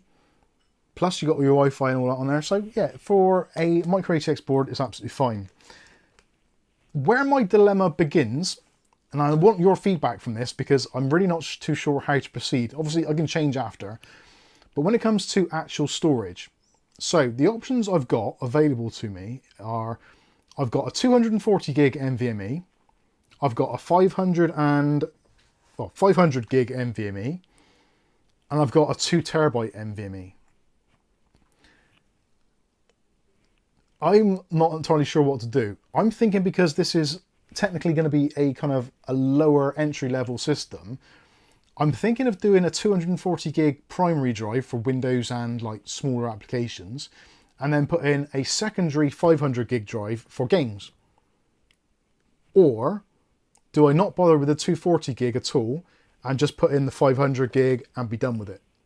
And say, right, 500 gigs, there you go, job done. Let me know what you think about that one in the comments, because I'm going to start having to build this shortly, and it would be nice to be able to get it all done in one fell swoop. Let me know what your thoughts are. And whilst you let me know what your thoughts are, I'm going to have a swig of my drink, because talking. Timothy. Hmm.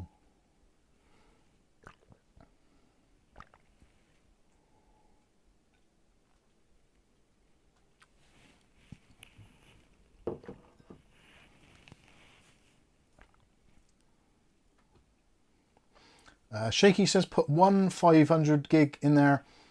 Later they may not need it.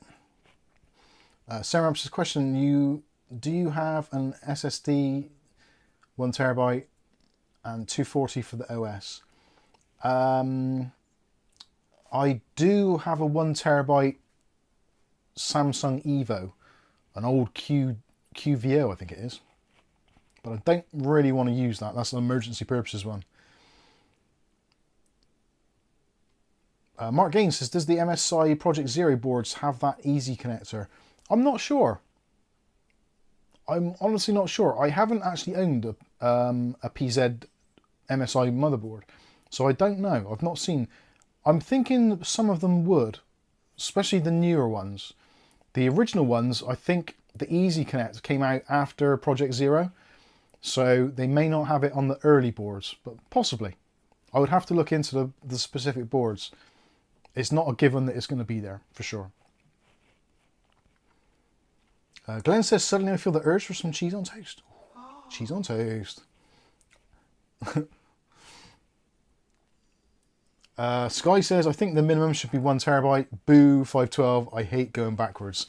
Yeah. Ben from Wick. How you doing, Ben? Bob. Sorry, Bob from Wick. 500 gig isn't that huge nowadays. I know. So that's what I'm thinking. Like, I picked up this 500 gig drive for $29.99, which isn't awful, but it's not great. Being that it kind of like when M.2 drives were at sort of sensible prices, you could pick up a 1 terabyte for somewhere between 40 and 60 pounds. So like this is the upper realm of what that is. So in terms of what it cost me, I did buy two terabyte drives off of eBay recently, and they were about £100 each for 2 terabytes. So potentially I could put one of those in, but I'm thinking of the overall PC, the spec, what it's going to cost, or what someone's going to be prepared to pay for it. So I don't know. 130 gigs for Forza Horizon 6. That's not too bad. Like things like Microsoft Flight 2020, that was about 240 gigs, I think. Something ridiculous. Semrab says 240 gig for OS and 512 for games, save 2 terabyte for higher end systems. I think that is the more sensible thing to do. I think having a 240 for the operating system, 500 for games, separates it nicely and gives you a bit of a buffer. They just want a buffer. LED Lumas R6948 says 200 gig for the Windows and 500 gig as a secondary. Yeah. Sky says, I think most people understand that computer parts cost more right now, not getting as much pushback as I thought I would. Fair enough. Dutch Jan says, if it's an entry level PC, just a 500 gig drive, then they can expand it themselves.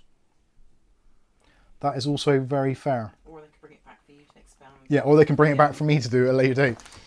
I think what I'll do is I will use the primary drive as being the 500 gig, If I get any pushback on it, I will offer to put the 240 in, free of charge, and then I'll just clone this drive to the 240. Notice. I think that is possibly the way forward, because I've done so much deliberating on it, and there isn't a perfect solution. Well, there is 1 terabyte drives for sensible prices, but that isn't the world that we live in currently, so that isn't going to happen. So let's get building. Oh, actually, I know what I forgot to mention as well. The cooler. So I was thinking again, because this PC is going to be somewhat entry level, it doesn't really necessitate a 360 mil AIO, as much as that would be nice and it would fill it out a little bit. But reality is, air cooling is pretty good these days, and after my experience with the Thermalright, whatever it was, where is it? The Assassin X 120 refined. After my experience with that, with the 7800X 3D, I'm thinking, well, actually, surely that's the way to go. So, because I wanted to add a little bit more bling at the same time, I've opted for this one.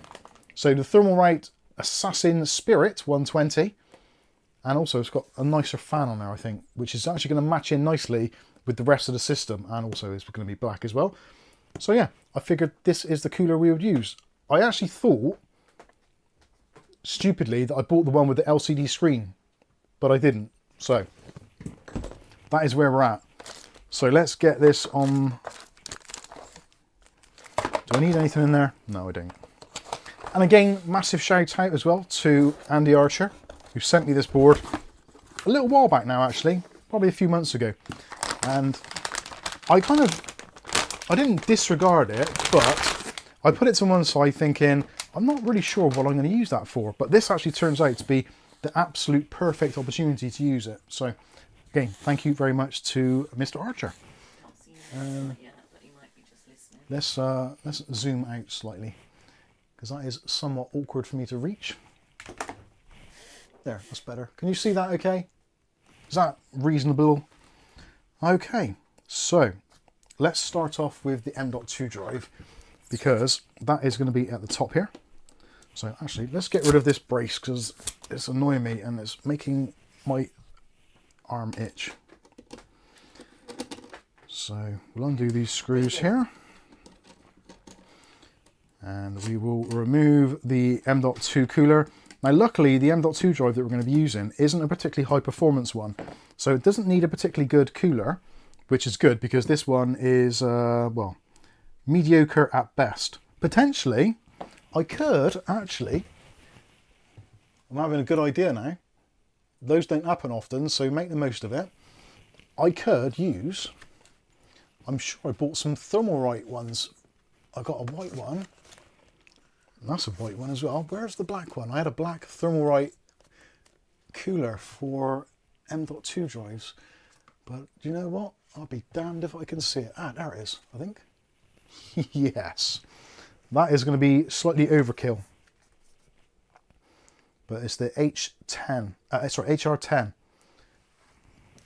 Stupidly, I got a collection of these things going. So I've got that one. I've got that one, the HR9, which would probably be more suitable. And I've also got the HR10 in sort of chrome in white. Now, this is predominantly going to be a black build, so ideally I want a black cooler, but unfortunately, if I had one of those in black, that would be perfect, but I don't. So I'm going to disregard my previous statement, and I wonder if I've got an RGB one. I'm sure I have somewhere. What is that? That's an RGB GPU bracket. Come on, Ugly Bob. I'm sure there's one you sent me here somewhere. No, can't see it. Heat sinks, no. Heat sinks, no. I haven't got any. We've drawn a blank. Ah, what's that one? Yay, there we go. That's what I'm talking about. We got an RGB Infinity Lens NVMe M.2 heatsink. I'm sure that was a Ugly Bob gift, possibly. So let's think about this. Where's the ARGB connections and how many do I actually need? So I've got one there. And I've got 1, 2 there. So I could use the bottom one. I need 1 for the case. And I need 1 for the cooler. And that should be it. So 3 should be more than enough. So I think we can rock and roll with that.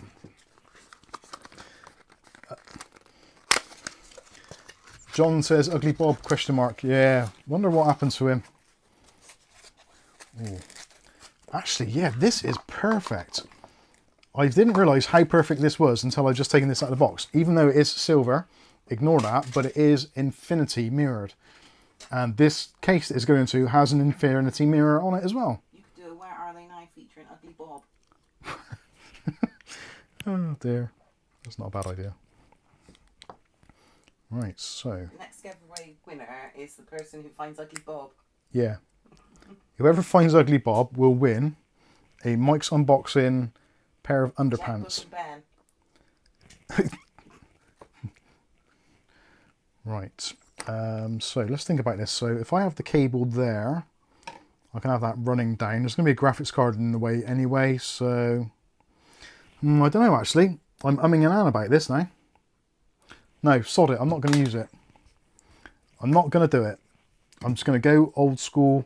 We're going to just stick this in and put the one that's on it. I bottled it completely. My friends. Mike's Unboxing Boxers. Which way round does this go? That way round. It's quite sad to hear that ASRock have been experiencing extremely low volume sales. And that is actually genuinely a shame because ASRock have been around for a very, very long time. Most people, I think, especially like viewers of the channel, would have probably had a ASRock motherboard at some point if they haven't got one in their machine at the moment. I think there's a strong chance that someone's actually had an ASRock board, used one in the past. Like I hate their RGB software. The fan control software isn't too bad, but the ASRock software in general has essentially sucked for way too long. And yeah, it's a shame.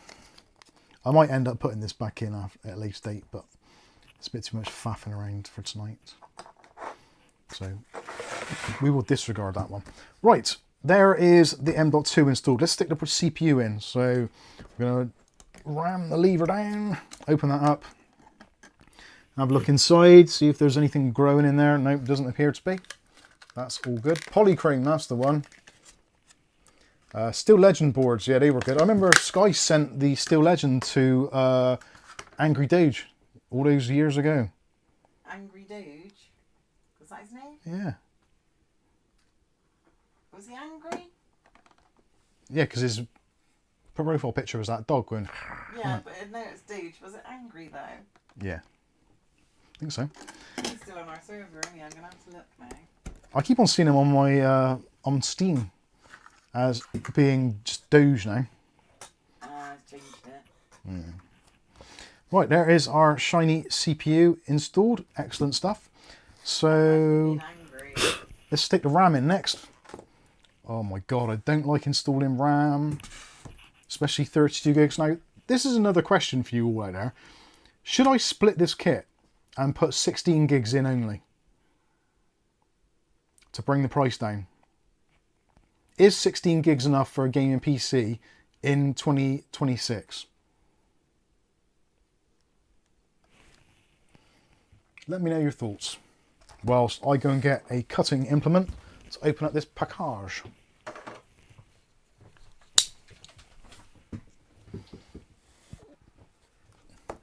Dutch Jan says, I saw a Gamers Nexus video showing that Cooler Master case sales were down 90%. Yep, I don't doubt it at all. It's a pretty piss poor affair at the moment. AI has basically destroyed the computer industry in terms of the kind of the mainstream consumer market.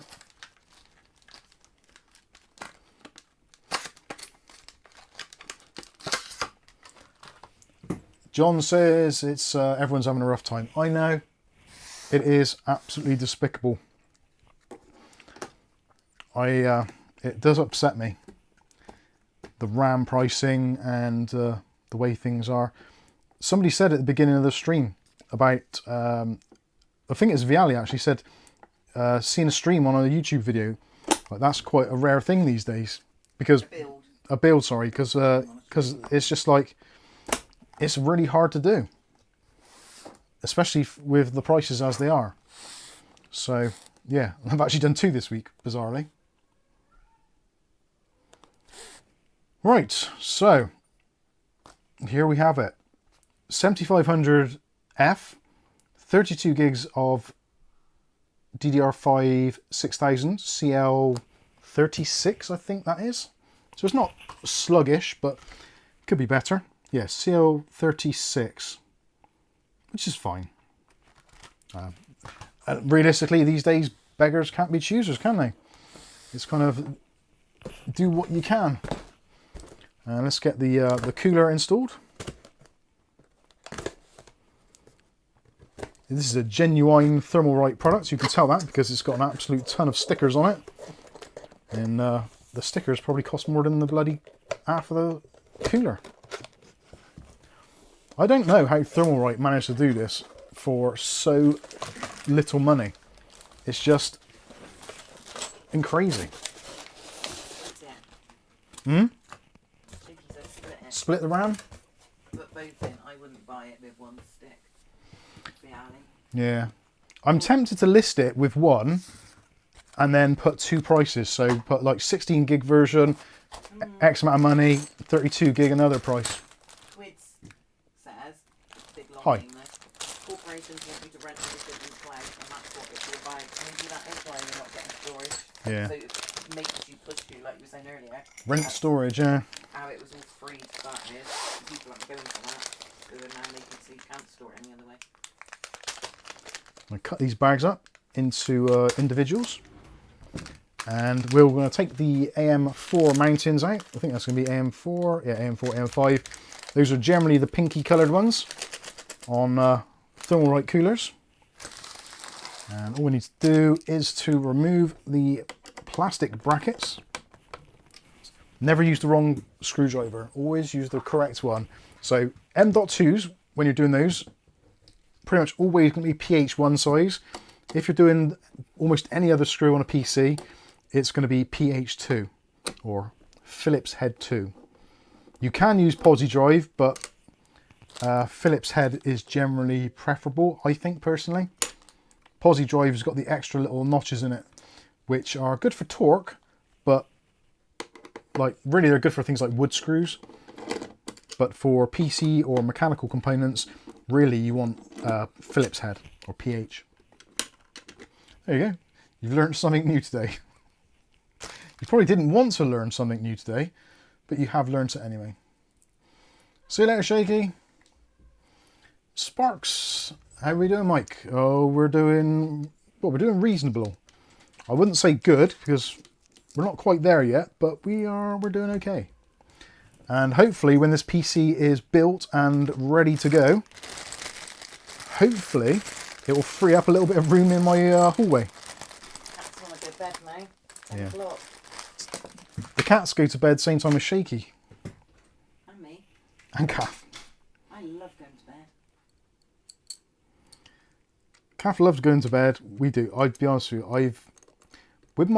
I've had a few like health issues, I would say, recently.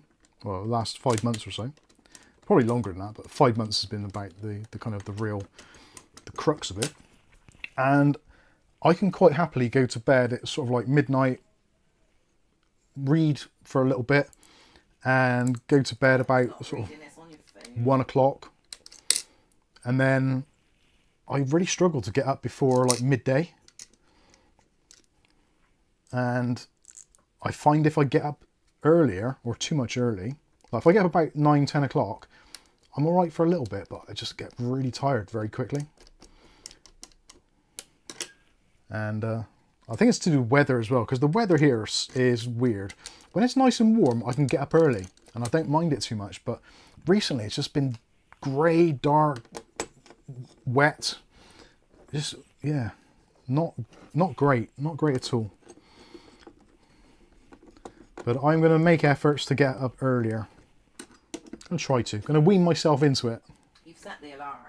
Sleep through it. I have officially, as of Friday, my old pal and my old boss from Motor Parts in Downend, the car parts store, which I've worked for many years and worked when I was a kid. He messaged and actually said, like, how you feeling? Do you think about coming back? Like, see how you get on? And I basically said, I don't think I'm going to be able to do it. I'm struggling to get up before midday, like most days. And obviously when I'm working in the shop, you have to be up at sort of 8, 9 o'clock to be ready to go to work. And I just don't think I can do it. So I've had to basically kind of resign from that, which is a bit sad. Because I do quite like getting out and seeing people, and I do like doing car stuff as well. So it's been a little bit of a shame for that, but I can't keep him hanging on forever until I feel I'm fit enough to go and actually do work. So I've called it a day, unfortunately, which is a really bad time to do it financially, but ultimately you've got to put your health first, and I don't think I can do it. I genuinely don't think I can do it. So rather than try and push myself, I'm just going to see how things go and just pray. Do lots of praying. And hopefully things will all turn out okay in the end. I'm sure they will. They generally do. Positive mindset. That's what it's about. Where are you from, Mike? I am from Bristol. Where are you from?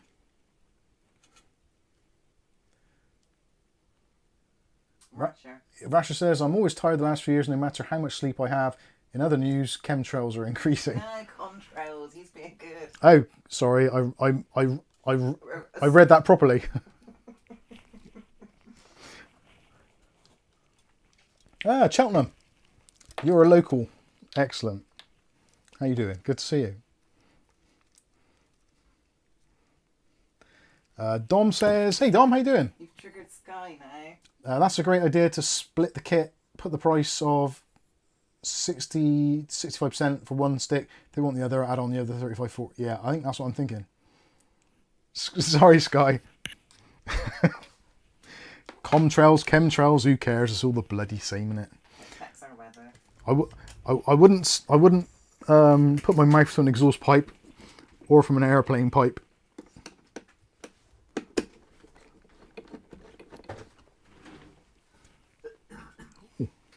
I think that actually did that start? Oh no. Is that catching? Dom says. Oh no. That's a great idea to split the kit, put the price on. I did just read that. Did you? Yeah, sorry. Ah, that's better. Luckily with this processor, it is very, very frugal with power, so it doesn't really make a great deal of difference if the mounting pressure isn't 100% accurate.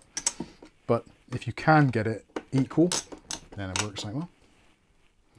Spark says, how's the missus doing? She's alright, I think. Quiz says, everything is fine. I'm not local, I live in Cheltenham, but I'm from Poland. Ah. Quidzin, is it called? Northern Poland? Yeah. Quidzin looks like my name. Okay, there we go. Done it? Yeah. Got a ring of my name to it. That looks great. I really love the fact that this cooler has got like these swept back heat pipes. So even if you want to install like 4 sticks of RAM, if you win the lottery, then yeah, you can do quite easily. And I like this all blacked out as well. Gives a nice uniform look, and yeah, black brackets, black springs for the fan, etc, etc. I think it's going to turn out looking really nice. And again, shout out to Andy for the motherboard. Look at lead farmers. That's triggering. You'll have to call them that. Lead farmer, lead Just look, farmer. not where I had to read. I can't see it. What time? 10:07.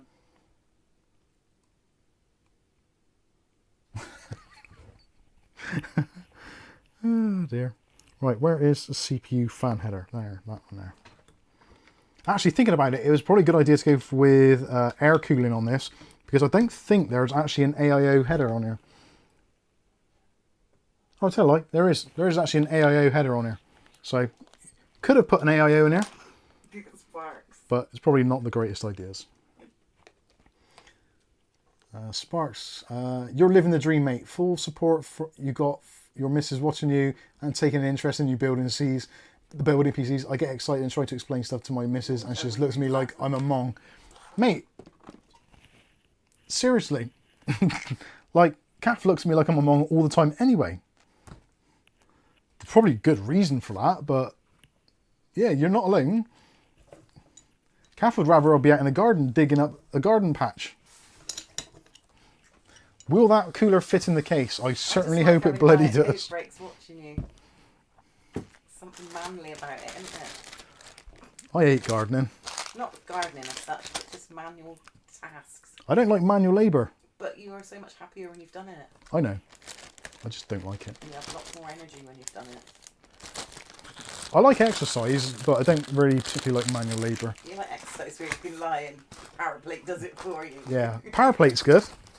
The power plate used to be awesome. You just Love lie that. on it with your head good upside. I used to always worry about that power plate, but it might give me like detached retinas. Have you ever seen one of those things, power plates? It's basically it's like a vibrating plate you stand on, and it vibrates your body at like ridiculous rate, and it shakes all the fat out of you. And I'd imagine it probably drains your lymphs more so. But yeah, I used to, if you stare at a fixed point when you're on one, you feel like your eyes are going to detach. It's not great. But you might be exercising while you're on it, you're not meant to stand there. Yeah, you got to ease yourself into it. Through like the whole duration of having one. But looks like a large cooler. Good question. I think it's 159 millimeters. Let's have a little look-see. So from the actual motherboard, it comes in at about 160. It's hard to get it right to the exact millimeter, but I would say I don't really want to damage the board by putting it somewhere where it's going to break something. So yeah, about 160 mil. And I'm pretty sure that the board or the case we're using on this will fit up to 165 mil, I think. So it should be a little bit of wiggle room. Now, where did I put the motherboard box? Oh, Underneath the motherboard. Did you watch the just ignore me. London No, I'm not very keen on protests. I think that people should have the right to protest, and I think that peaceful protest possibly does get a message to the people that it should do. But unfortunately, I feel a lot of these protests tend to be somewhat hijacked by probably people that are less genuine. Does that make sense, what I've just said? It's, I think protests these days tend to be very, like, polarizing politically. Again, don't get me wrong, I agree everybody should have the right and should use the right to protest. But it's the whole asking But- to do one, to be able to do one. Yeah, it's That's kind of a bit fake. yeah, I don't know. I understand it, and I know there's people protesting all sorts of things. Like there's pro Gaza, there's pro Israel, there's pro bloody one government, pro the other, pro this race, pro that race. It's like, and it seems to be that these days that every type of political protest has a counter protest, whereas that never used to be a thing. Like that, I'm sure that was never ever a thing back in the day. It was like, there's a protest, people are protesting, and then the week after someone else will protest, or later on. But you'd never had a counter protest on the same day at the same place. That always seems really weird. That's just like a recipe for disaster. And you never heard about the anti-lockdown protests that were going on in the mainstream? Yeah, it's There Some of it is politicised for political sake, I think. What do I know? I'm just a dumbass West Country boy who's just put a cooler on a motherboard. Just remind me of songs recently. Don't know. Right, for those of you who are wondering, I'm getting the case.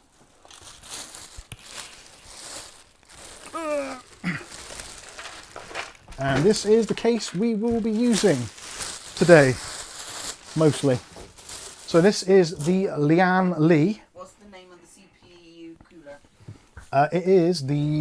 It should be in the chat. Actually, no, I didn't put it in the description, did I? No. We have reviewed it previously. It is the... Oh, God, have I put the box now? Huh? Where did I... What the... Ah, there we go. The cooler is the Thermalright Assassin Spirit 120 Evo. This was, I think, about £18 as well on Amazon. Although, this one was bizarre. It turned up, like, I ordered it on Amazon, and I didn't go through the checkout like I normally did. And it literally turned up on the doorstep like this, with the address sticker on the front. And they just left it on the doorstep. It's like, Amazon really? That again, where you have to tick a box to say you want it packaged. Yeah. Right. It looks like a loudspeaker. It does.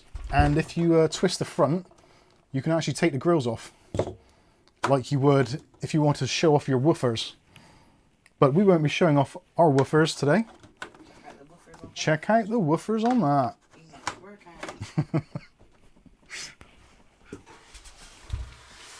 So, I like this case a lot. I know it's not everyone's cup of tea, but I think that's the way the world is these days. Everything is like super polarized. But yeah, I think it's a nice looking case. I like the V100, which is what was my daily driver, and this is very similar to it. I wasn't keen on the infinity glass on the front to begin with, but it's actually grown on me an awful lot, and I do like it now. Where is my little box of bits? Ah, there we go. Good old Lian Li giving you the all the boxes and bits and bobs. I think it's too big for Micro ATX. Yeah, I think it is, but I think it actually makes sense, because the thing is, Micro ATX as a form factor, like, what's the principal thing behind Micro ATX? What is it trying to achieve? And if you ask yourself that, what is it trying to achieve, it makes the decision a lot easier. Oh, do some cheese now you said that. You want Micro ATX, the form is just to make a slightly smaller PC, or a less intrusive PC, or a cheaper PC. But Micro ATX was never designed to really make compromises. It was designed to fit a specific niche. Mostly it came about because when we went over from like the AT PCs to ATX PCs, obviously a lot of manufacturers decided that, especially when they started selling PCs in bulk, the likes of HP, Dell, Gateway, LNX, all those types of brands, they were all shipping these PCs, and obviously shipping got more and more expensive as time went on, especially around the sort of 90s, when you had things like the Gulf War and what have you, and there was all kinds of conflicts going on in the world, and also there was like a big recession early 90s. So manufacturers were looking at ways where they could save money. And where have I put my screwdriver? It's behind your ear. Can anyone see it? It's there. Ah, it's behind the motherboard. Thank you. Good job you're here. Yeah, so manufacturers were looking at ways of reducing costs. So one of the ways was to remove some of the PCI or ISA slots from motherboards, from ATX form factor. And then they did that in the kind of, I think Intel started it, and they coined the term mini ATX or micro ATX. And it worked out really well because they could make smaller motherboards And also because they can make smaller motherboards, they can make slightly smaller cases. Those smaller cases fitted into smaller packages, so it cost less to ship. So there was those economies of scale from the kind of big box manufacturers that, yeah, if you didn't want a full tower, you could buy something a little bit smaller and then save some money. But back then, because graphics cards and things weren't really such a thing, they were very, very much in their infancy in the early 90s, mid 90s. It wasn't really until probably the late 90s that we started getting dual slot cards or larger cards. So Micro ATX never really had that downfall, whether it was on whether it was on PCI, AGP, or later PCI Express. It didn't really make a difference where you put the graphics card because they were generally single slot cards. But as obviously time has evolved, now we've got most graphics cards on the market are dual slot at least, possibly 2.5 slots, some even 3, potentially even more if you look at 5090s. So that is when Micro ATX got to the point where it started to have downsides, that you could build a PC, but you had to start thinking about what graphics cards or what peripherals you could use inside the build. So it got to the point where Micro ATX wasn't that much smaller than ATX, so the prices weren't that much difference, the size wasn't much different, so really you just might as well go for ATX.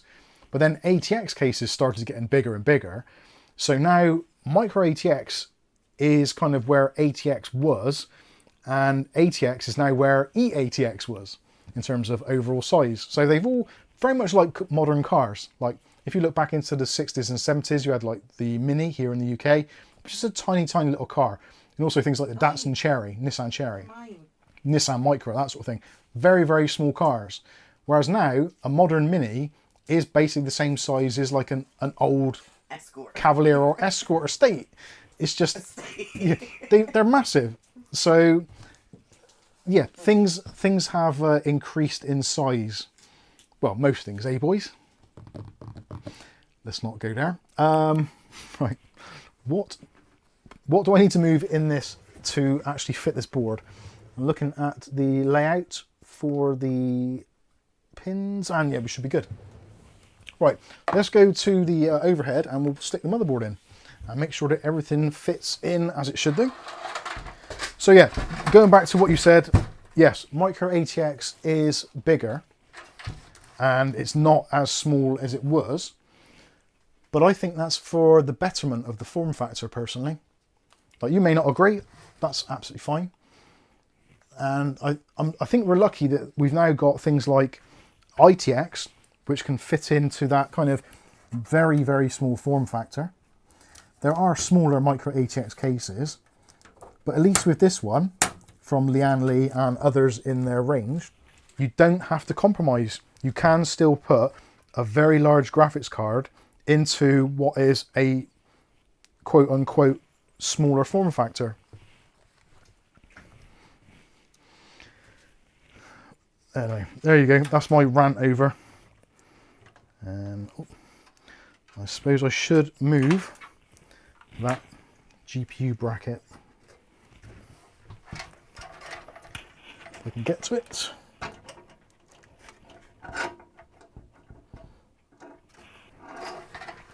Just loosen that off, put it out of the way. Strangely, this has actually got two GPU brackets, one for the top and one for the bottom. Oh, that one's in the way as well. No, it's not. Good. There we go. So that is in place. I'm just waiting for the lug to line up. There we go. My lug is lined up. I should really put my head torch on so you can see what's going on.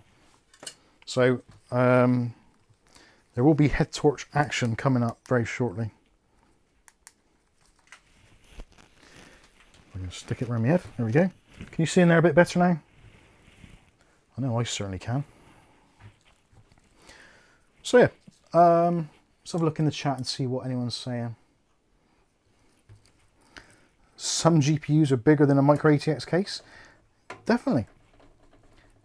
That's the thing. It's everything has increased in size to some extent. We've had a very long period in history where we've had miniaturization, and that was a very big thing from the 70s, especially in terms of like the microprocessor and what have you, technology in general. So what used to take up a whole room can now fit in the palm of your hand. But in terms of other things like motor vehicles, for example, they've always gotten bigger, which is, well, I'm not sure what the reason is behind it. I suppose partly is because of the chassis and shells of cars nowadays tend to be like a monocoque or monohull construction. So it's like one unit, and everything kind of bolts to it. So it's a good idea to do it in that way. Why is that not staying in there? Yeah.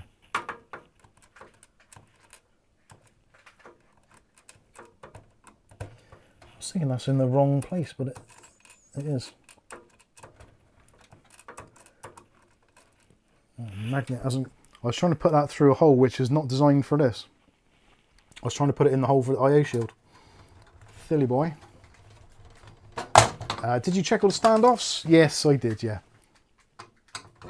In actual fact, I've got a sneaking suspicion when I did the review for this particular case, I think I actually put this motherboard in here to show off the slots and the amount of room that you've got. But yeah, I did check them. That is one of the things about micro ATX. They do have some strange, like, differing specs in terms of the layout. Like ATX is pretty standard, where it's just like 9 holes, 3 down there, 3 down there, 3 down there, and they're all parallel. But mini ATX generally has a little bit of a change around there. So you have one down the bottom here, whereas that would normally be traditionally a little bit higher up, or that one's higher up rather than lower down. And it's missing one over this side as well, but I don't think that's going to be too much of a problem. And we've got a little bit of clearance there, so let's grab my magical ruler of truth. And yes, there it is. Oh, this thing's flat. No, it's not. You just about see there is a gap there of about 1 inch. So it's not going to be slam jam right up against the case, so that's fine. We are looking good.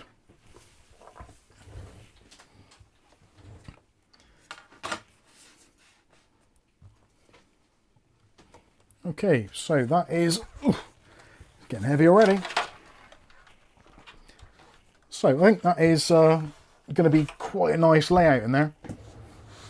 I think a 360mm AIA would have been a bit too much in there. Kins, I don't know how you pronounce it. Now is not the best time to build new PC, but deals are still allowed to be chased. I agree 100%. Yeah, our Discord, we've got the bargains chat room, and we've also got the eBay bargains bot. Link for the access to that is in the video at the moment. And to be honest with you, I pick up a lot of stuff. Like the graphics card I picked up, that was a deal on the bargain bot. That thing has saved me a fortune, a small fortune. There was actually some RAM deals not long ago as well, which was very welcome. And also I should shout out my old mate Matthew Day, who pointed out the other day that CEX actually had some RAM in stock, which was at not obscene prices, but reasonable. So, thank you, Mucker. In fact, there are, oh, I was going to say the white sticks I had up there, which were the same as these Crucial ones. Those were some of the ones that I actually got. And they were, I think it was £205 or something for the RAM, which I thought was actually like, yeah, it's not, obviously it's not good, but comparatively from what prices are at the moment, £200 for 32 gigs of RAM could be potentially described as a bargain. It sounds so weird saying that, because it's so clearly not, but in the scheme of things, like when they're £300-ish, I think, to be honest with you, at the moment, like, the reality is, if you want to buy any RAM, you've got to buy used. You have to. Buying new is just an absolute mugs game at this point in time. If you can actually even find any. Like, unless every now and then, like, again, some people post deals on the Discord. I think there was one only a few days ago where Amazon had some stuff, and it was, well, what appeared to be pretty decent pricing. But I think it was only in certain regions, so it's all a little bit hit and miss. But yeah, buying new RAM at the moment is not one of my favourite things to do. Motherboards and graphics cards, not too bad, especially used ones. There's some proper deals on those. Proper deals. Where did I say the ARGB was on here? I think I oh no. I thought I mistakenly thought there was an ARGB in the wrong place, but there is. It's all good. Don't worry. Don't panic.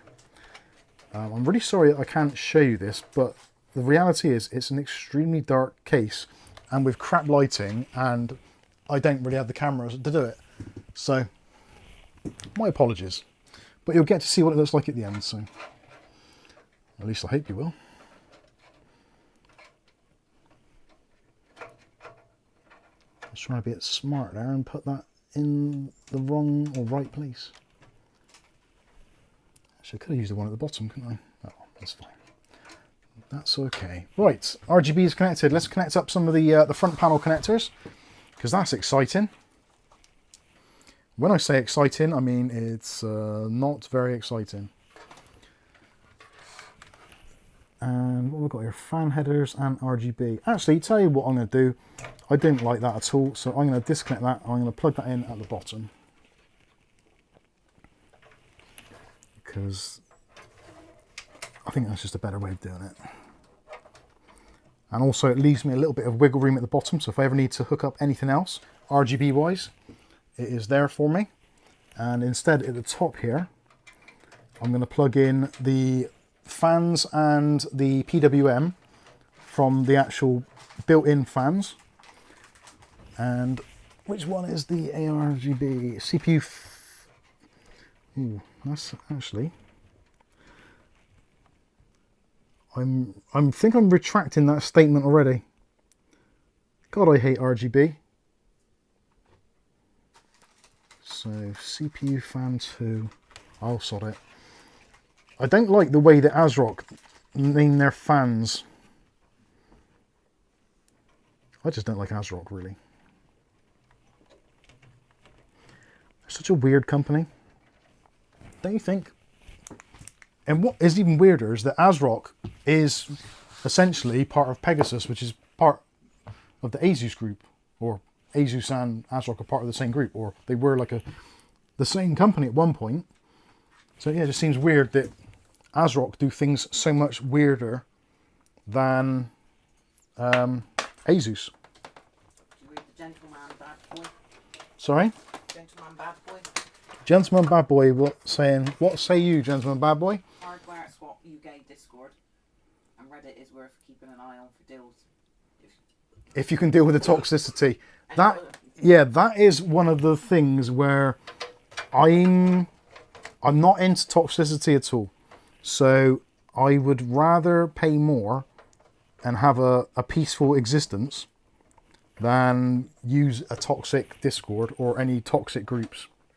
Because on Reddit, they wanted a video or digital ID for me to read something this week. So yeah, Reddit are now starting to get into the thing of requiring age verification for accounts. So I think Reddit is going to go the way of Discord to some extent. It might not, but I'm pretty sure I used to have an account on there anyway. So. I have got a Reddit account. I just don't like using Reddit at all. I search it sometimes for information to see what other people are doing, but I never use it myself, really. It just seems like such a shit place. And it is like one of those typical places that like you can ask 10 people the same question and get 15 answers. I don't know how that works out either. But yeah, I'm not a big fan of Reddit at all. Well, it's super popular. I'll give them that. Nice.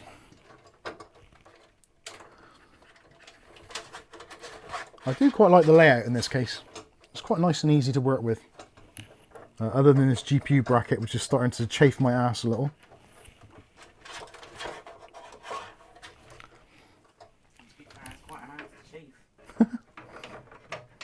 Oh, that's a shame that that's got to go through there. Could have done without that, really. USB 3.0 front panel connectors. What? Why? Just why? There's such an awkward bastard connection. And they always look out of place no matter where you put them. Oh well, that looks okay-ish. So, motherboard's in, cooler's in, RAM's in, front panel connections are in. Power supply next. I think that's probably a good idea. Power supply wise, get ready to puke on your nachos, ladies and gentlemen, because in here somewhere is the Aerocool Integrator 600 watt, which this was a recommendation actually on Discord. I posted in Discord the other day saying, has anybody got any deals or know any deals for like 650 watt or 600 watt power supplies or somewhere around that sort of range? Because I've used the Game Max ones time and time again and they've been fine, to be fair. And I've used the cheap bronze ones from MSI, the GL series. I think is it GL or GB or G, whatever it is, the cheaper MSI ones. They were a bit noisy, so I wasn't particularly keen to go along that route. I've also tried the Gigabyte ones, the silver rated ones. Those aren't too bad, but still a little bit noisier than I would have liked. And there's a lot of people out there that have said, try one of the Aerocool Integrators. They are pretty good and they seem to last. So, yeah. It's also available in ATX format. Kind of.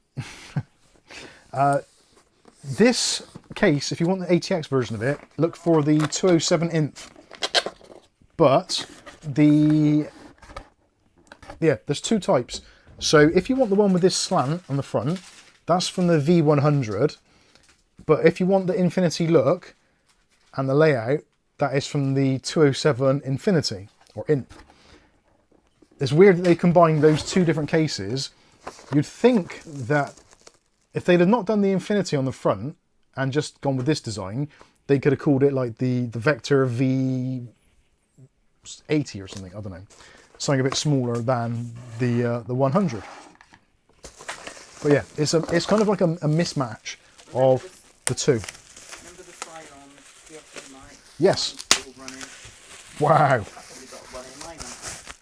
No, yours, Caf's PC has got a very weird power supply because back in the good old days of Amazon, where every now and then you'd have like some really bizarre deal, there was a power supply, and I can't think what brand it was now. It was either Silverstone or Sharkoon or something like that. I think it might have been Sharkoon actually. And it was a 650 watt power supply or 600 watt power supply, but it was a gold rated one, fully modular, and it was $19.99. And it's like, well, that's clearly not going to arrive. And I ordered it and it arrived and it turned out to be really, really good.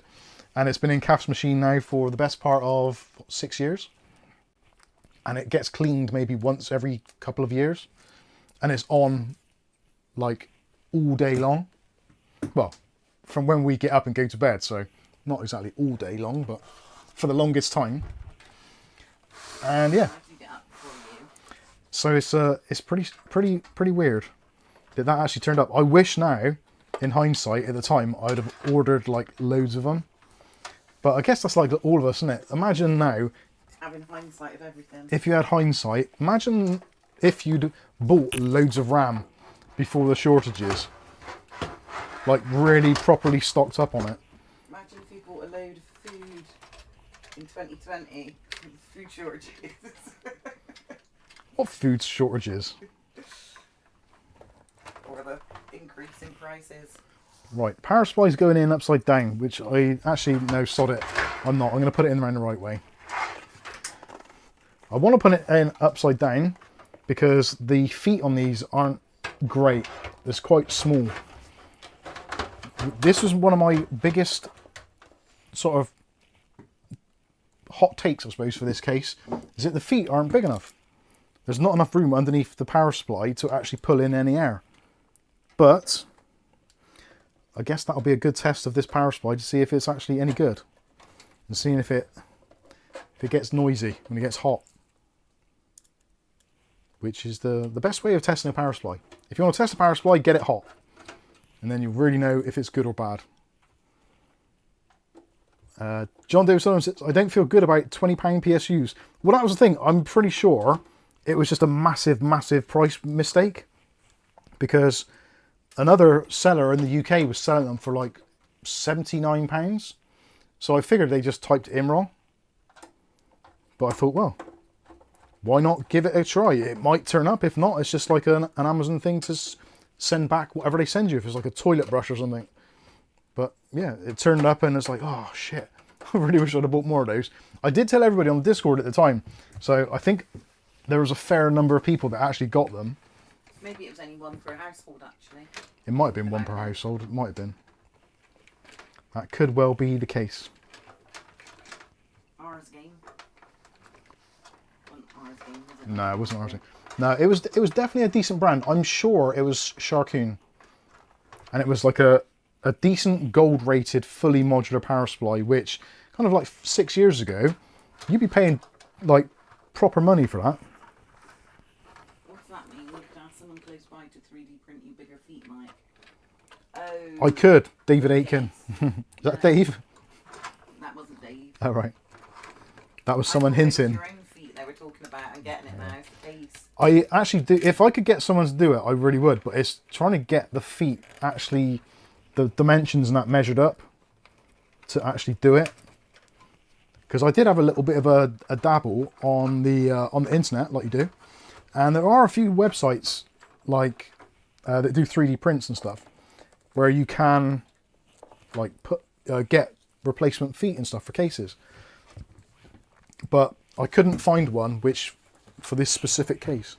They do loads for the like Lian Leo 11s and stuff. But I guess this has not been out really that long.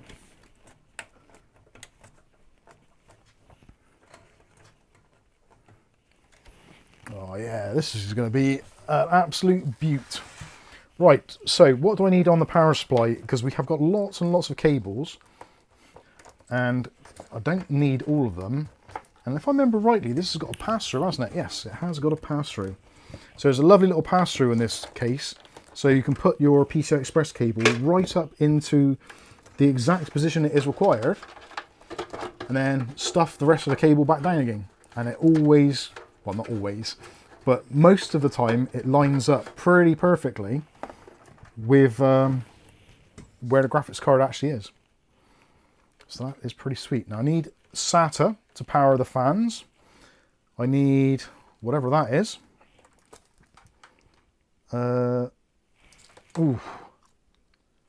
Oof. Right, we have come across our first oof moment, which looks like the yes, I know why I didn't buy one of these before, because somebody said they got really short EPS cables, which yes, it is quite short. Not short, but it could be a bit longer. That's what she said. And it's nice that there's actually a decent amount of headroom above this, so you can actually get the EPS cable. Tell you what, if I put it in around the right way, that would be even better. Oh, come on. They should make glow-in-the-dark EPS cables so you can actually see where they go.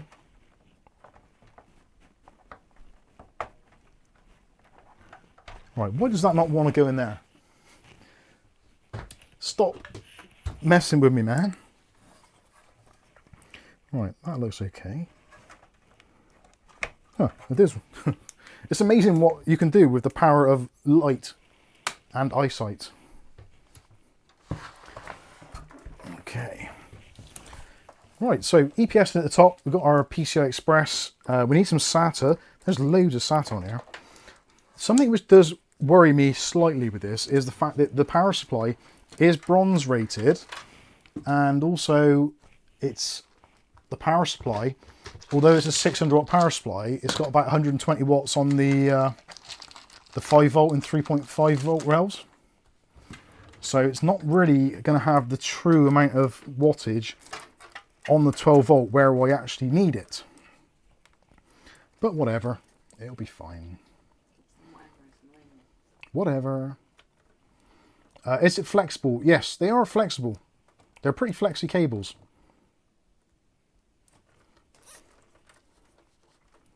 Sky says, careful Mike, we might see Kath.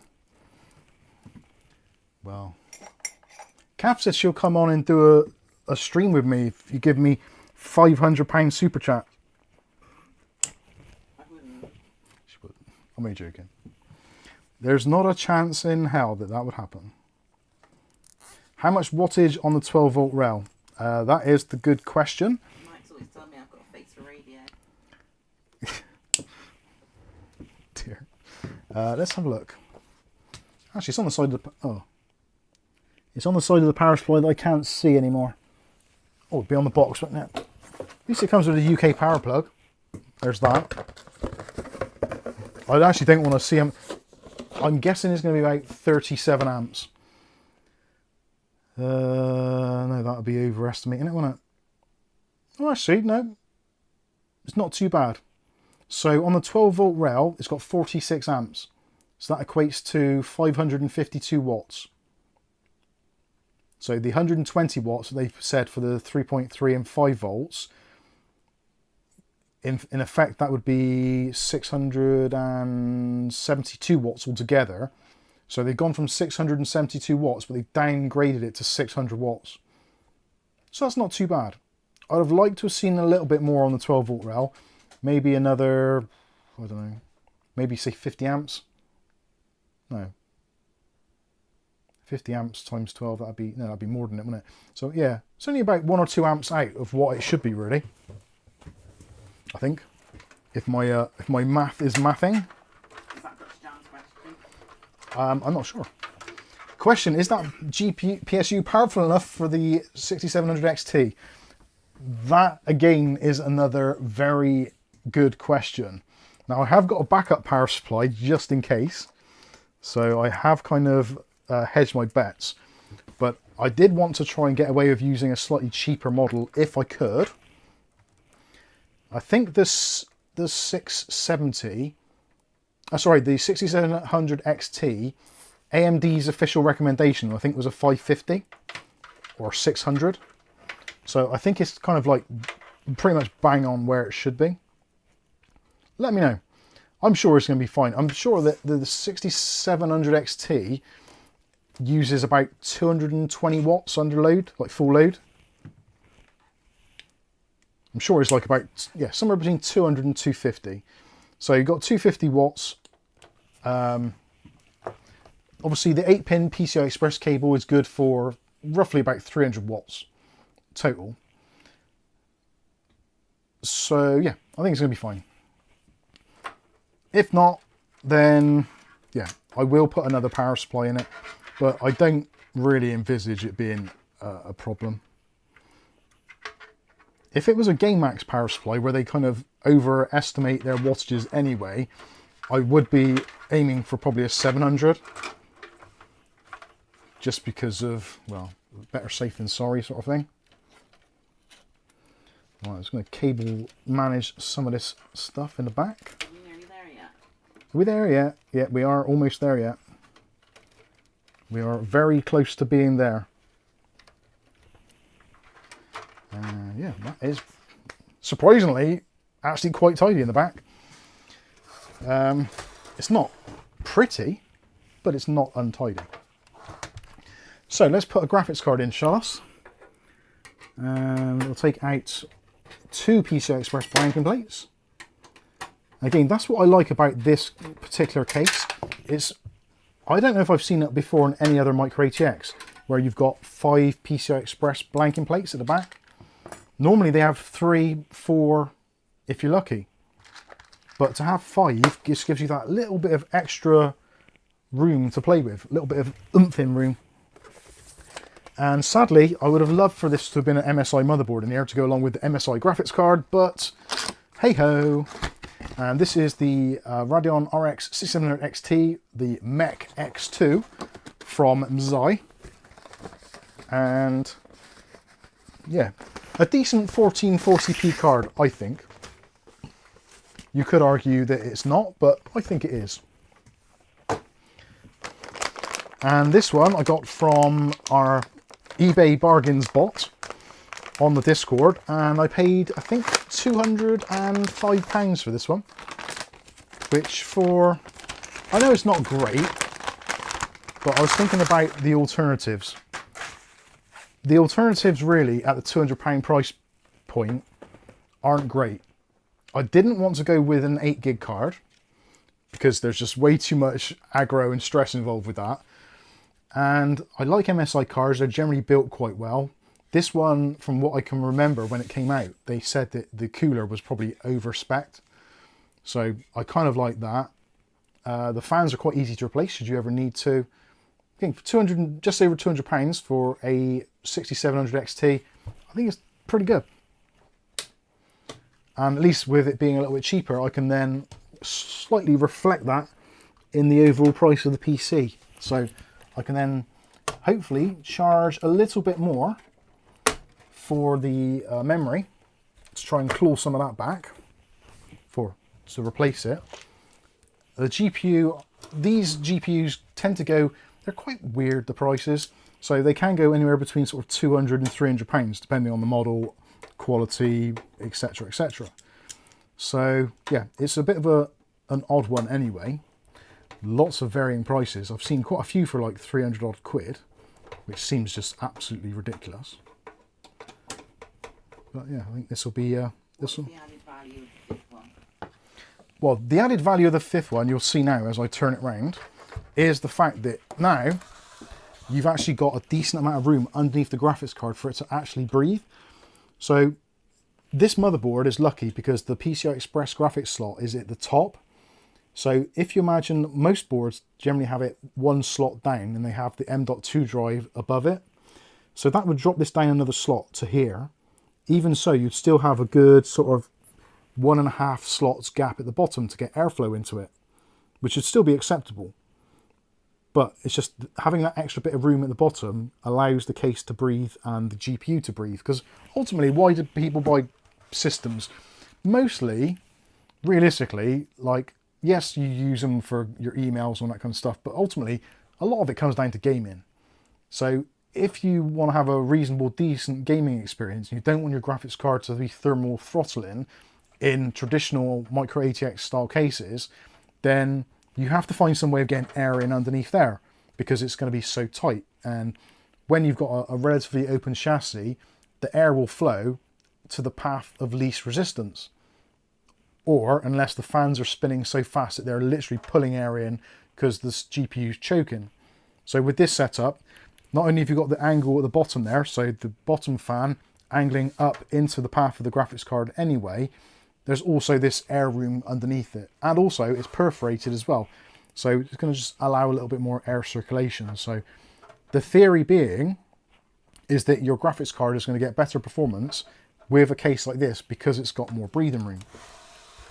If that makes sense, which it makes sense to me, and it is mostly theoretical, but I find with theory, if it makes sense, then I can work with it. What GPU? The GPU is the MSI Mech X2 6700 XT, 12 gigs. And I would have liked a 6800, but then I think I would have had to look at the power supply, and also those aren't as cheap those are getting quite expensive as well now. And I know I'm putting a single cable into the graphics card, I know, but these are good for up to 300 watts realistically. The graphics card shouldn't be drawing more than about 200, 220 I reckon. So yeah, there's plenty of headroom there. Said Max. Nice one, Max. Max headroom. Right, the GPU bracket is going to be an interesting one because the graphics card is a little bit shorter than I would have liked it to have been. So I'm just going to tighten it up there. Glenn says hotspots on the 2-fan models can get a little toasty. Good job, we've got an absolute hurricane in the front. And the GPU bracket is in a slightly unusual place, so I'm going to unscrew that. And actually, oh, that's resting on it anyway. Cool. So I don't need those bits. I can put that away for another day. Actually, do I want to put that in there? Do I, don't I? No, that looks butt ugly. I'm going to leave it out. So we are pretty much ready for the power on. How exciting is that? Not very exciting. I make it exciting every time. Kath makes it exciting because she always says bang or something along those lines. So let's have a quick look in the chat to see what people are saying. Oh, where's my temperature gauge not working? Dutch Jan says I have two 1440p monitors connected to my 6700 XT. Cool. JDS has a MSI Gaming Trio 6750 XT. Yeah, it seems like a lot of your 6700 XT. It's a good card. Kin says any MSI card are fast. I think it's probably the best place to be. The card should run like a 3060 12 gig, but better. Yeah. Busted. You bastards. Right, I'm going to put the back panel on. Actually, before I put the back panel on, I will just briefly spin it around so you can have a look and see the wiring. It's not massively tidy, but it's neat enough. And for what I need it to do. Yeah, that's true. Yeah, got worse cable management on me. So that is that done.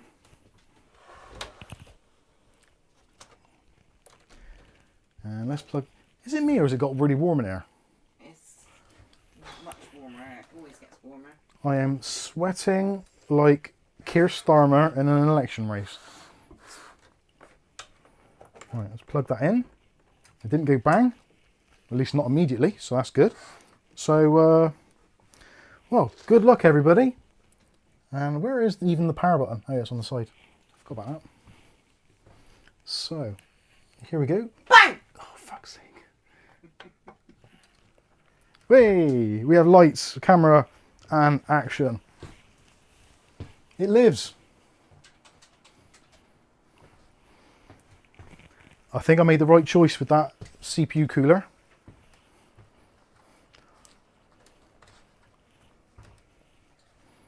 Very nice. Right, I need cable management when I'm finished being.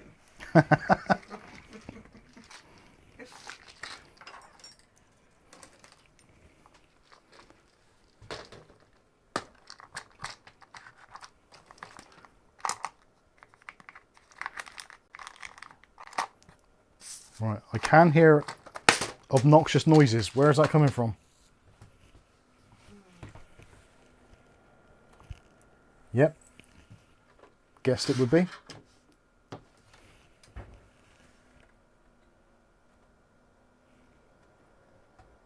No, I don't know. No, it's not too bad. It's not silent, but it's fine. Thank you, Glenn, for the £4.20. I'm asleep. Much appreciated. I haven't been clicking on these tonight, have I? I forgot about that. Oh yeah, because that's the first one. Thank you, Glenn, for the super chat. 420 blazing.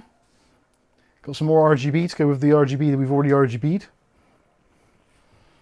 And hopefully now you can see the infinity effect of the mirror. It's very much one of those things that you have to check on the angles. You can see it, it kind of gives you a depth behind the fans themselves. Do you want the lights on or not? Yeah, go on.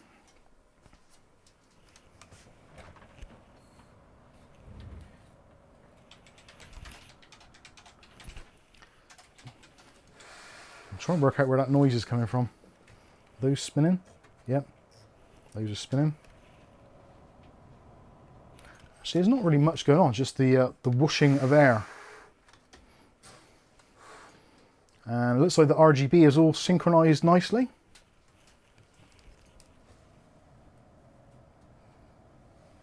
Yeah, I think that fan actually does match up quite nicely with the rest in the system. Let me know what you think. Yeah, I'm quite pleased with that. The hub on the side is convenient if the PC is on the desk. Yes, it is.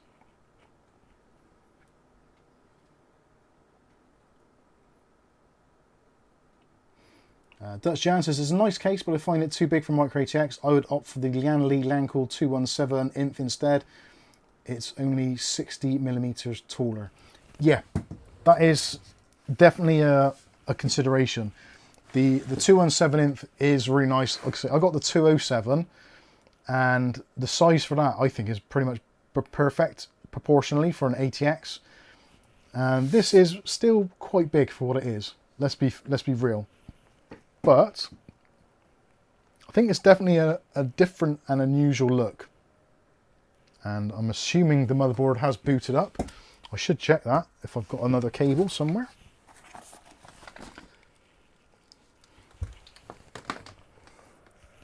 Oh, I didn't take the blanking plugs off. Oh, I did. No, I didn't. There is another super chat from Rasher. Thank you very much, Rasher. Great live stream as usual, Mike and Kath. Thank you. You are very, very welcome. Thank you very much. You're a very generous individual also. Yeah, I'm not sure what channel you've been watching, you crazy bastard. Thank you so much, Rasher. It's me banging you. Yeah. Safi says the 217 is a beauty. Valley says, looking good, Mike. Thank you. It's I have to really price this up to see how much it's worth or how much I'm likely to sell it for. I'm a little bit terrified, to be honest with you, because I'm not sure how much I could even justify. Let's have a look and make sure that the HDMI is working. HDMI, where are we? You've got no signal at the moment, you know that, yeah? Yeah. Right. Want HDMI 2, let's have that in there. Hello. Hello. Let's see why this is not working. We appear to have... We don't have any diagnostic LEDs on, so I'm assuming it's gone into the other output, the onboard. So let's turn it off. CPU in this one's a 7500F.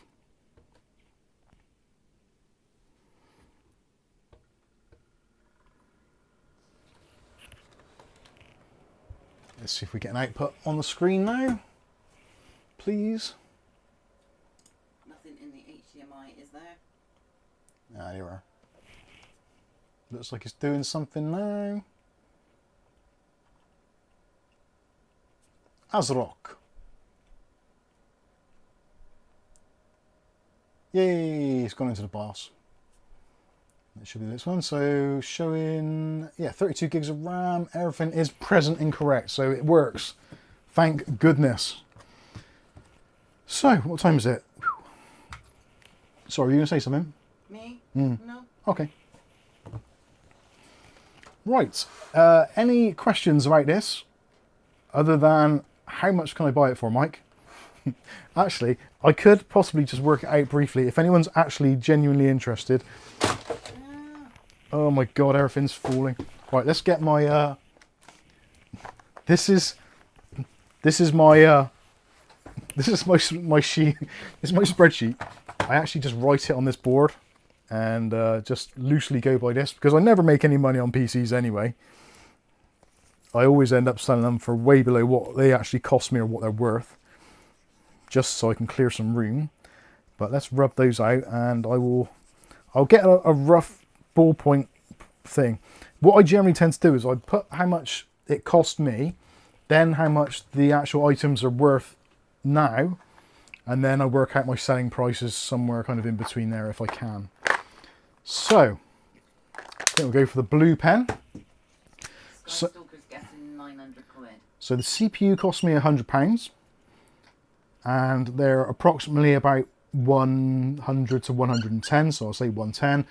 The RAM cost me 90, I believe, and the value of the RAM is, I don't know, I've not looked it up. I'm going to say 300, but it's possibly less than that.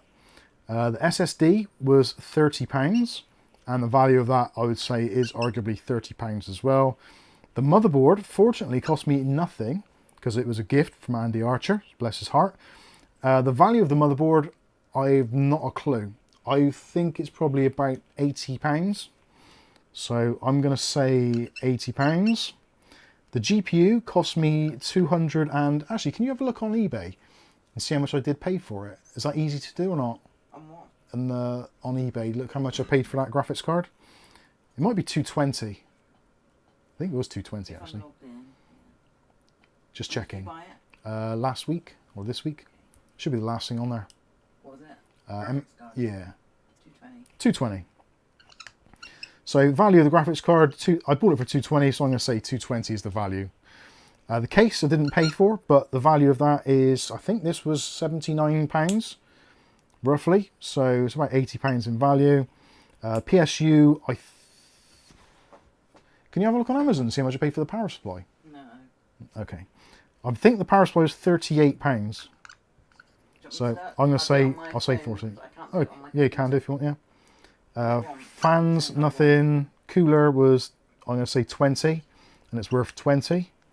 And Windows, we haven't installed yet, but we'll say £5, and it will cost me roughly £5. It won't, but there you go. So, when did you order it? the power supply was ordered on Thursday, I think. So delivered the 14th? Yeah, sounds about right. Rainbow thing, yeah? Maybe, yeah, Aerocool, 600 watt. No, that's the cooler. That's the same thing. How much was the cooler? I'm sure that was £18. I don't know, it don't ever say on it, does it? So it's like, buy it again. Kath's looking. Hold the line, caller. I'll just look at my emails that you could. Okay. I'm pretty sure those are relatively accurate. The power supply might have been £1 or so cheaper. The cooler might have been £1 or so cheaper, but we're definitely in the right ballpark. Right thing is £17.90. £17.90. So let's change that to 18. And the power supply, is that on there? I'm not sure if I got the power supply from them or whether I got it from Overclockers actually. I might have got the power supply from Overclockers. I think I did actually, because it comes with Haribo. Haribos, they come free from Overclockers. So I'm sure the power supply was £38. I'll total these up. Service Overclockers $34.99. £34.99. Yeah. Even better. 35 quid Zoom in, is that for a power supply of Doom. Yeah. It does sound hideous, to be fair. I probably will end up changing it or sending it back. Right, let's get the calculator of Doom out. If you want to calculate, look, if you want to calculate it yourself, you're more than welcome to. Place your guesses now. So we will go with the value rather than what it cost me. So the value would be basically what I'm going to estimate or try to get. So 110 plus 300 plus 30 plus 80 plus 220 plus 80 again plus 35. Oh shit. Plus 35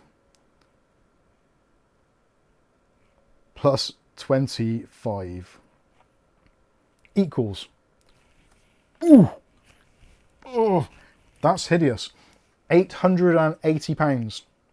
is basically, if you were to try and build this, the exact spec, £880 would be what it would cost you. Holy moly. Now let's look at what it actually physically cost me, because that is the scary part. So 100 plus 90 plus 30 plus 220 plus 35 plus 18 plus 5 equals. So yeah, from what it cost me, basically £500. Obviously the RAM was £200 cheaper than it should have been, so if I put 700, that's closer to what it should be. Now obviously I was very grateful. The case I got essentially for nothing, but not really. And the motherboard I got for nothing. It's from Andy Archer, as I said already, so that is cool. So yeah, it's got to be really, because I need to replace the RAM, so I've got to really be asking 700 to 750, I think, personally. Let's have a look in the chat and see if anyone has suggested round about that.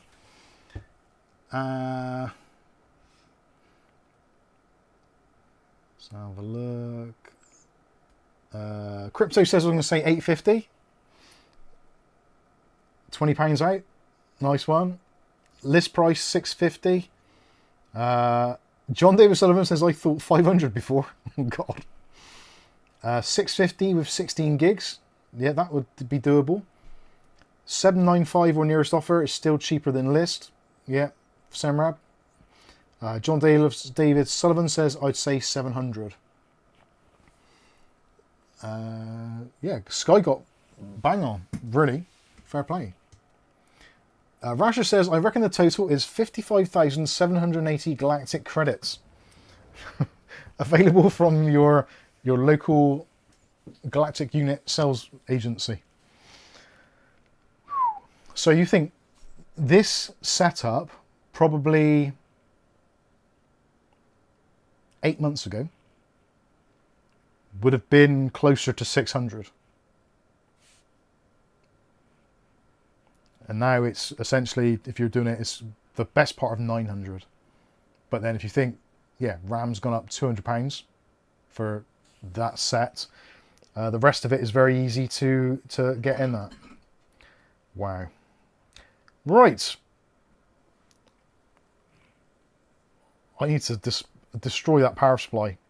I have actually got, up here somewhere, I did buy a Arctic freezer. No, an Arctic PW, whatever it was, silent.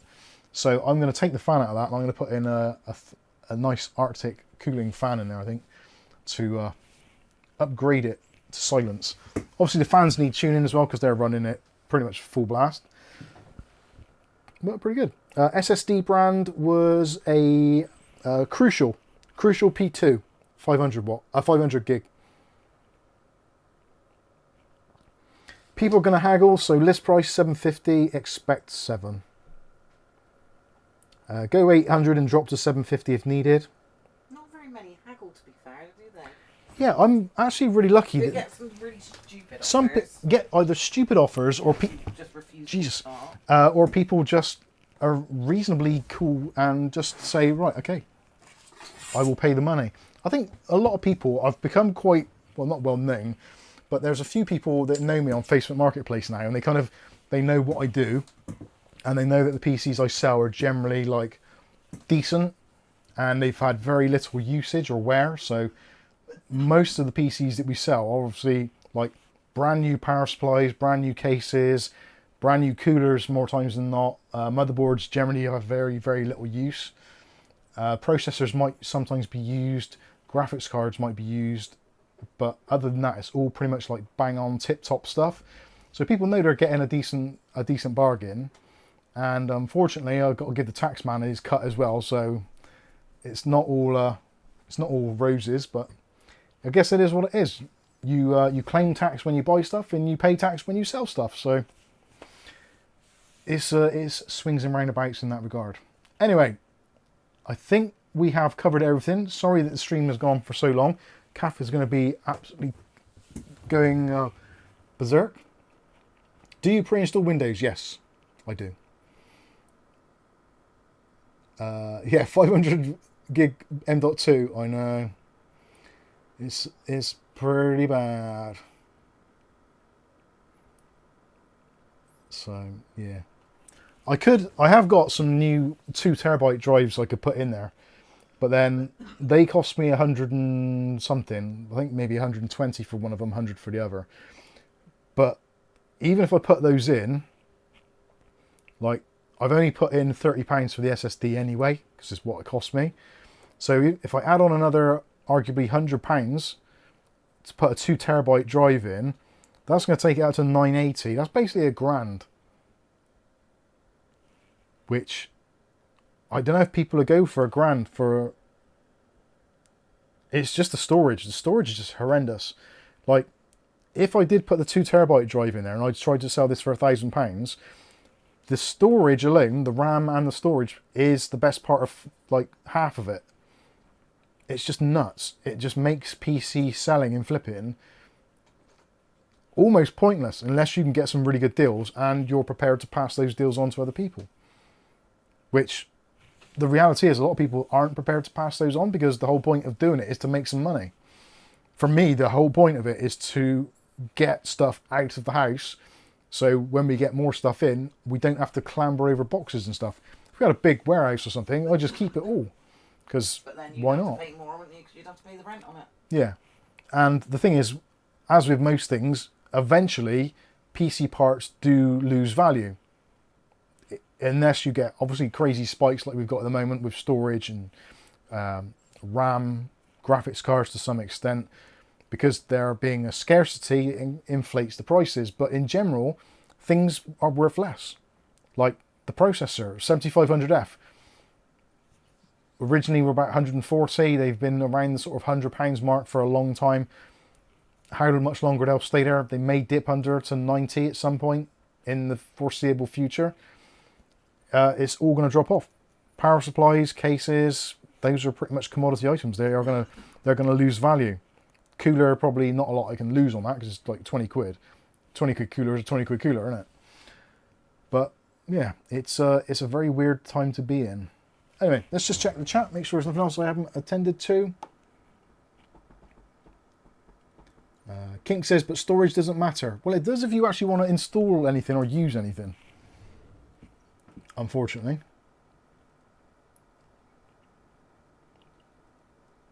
Yeah, that's true. Yeah, people are paying ridiculous money for retro Commodores and stuff. So, yeah, that's true.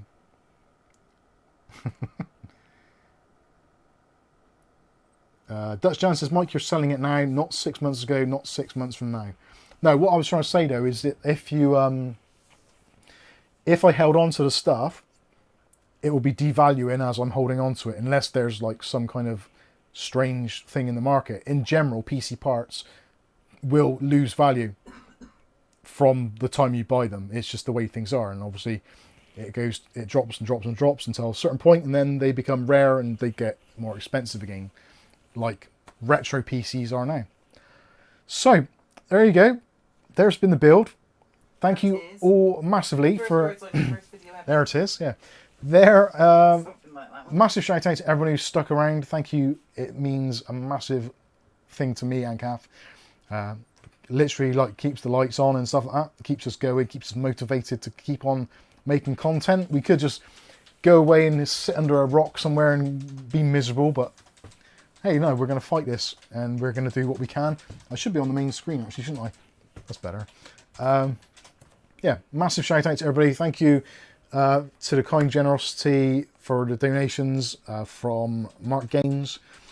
Massive shout out for that. A rally, thank you so much.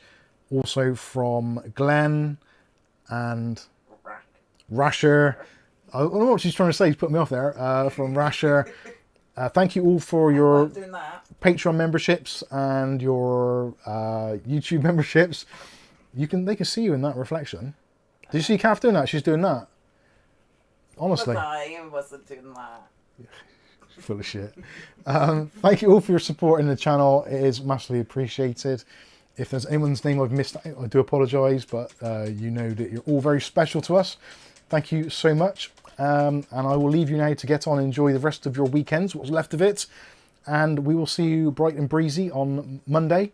Well, Actually, not saying that, crazy. we are changing the times of the video releases. Now, because of what I was saying at the very beginning about YouTube and the way the algorithm works, so if we put a video out and we release it at midnight, because there's a limited amount of our viewers available at that time, because the video doesn't get many views, it basically kills the video. So if you release a video when most of your viewers are available or awake, you get more initial views, in which case YouTube thinks, this is a popular video, and then we'll promote it further. So due to the fact that how the algorithm is working, it's a very likely chance that we will be releasing videos at midday UK time.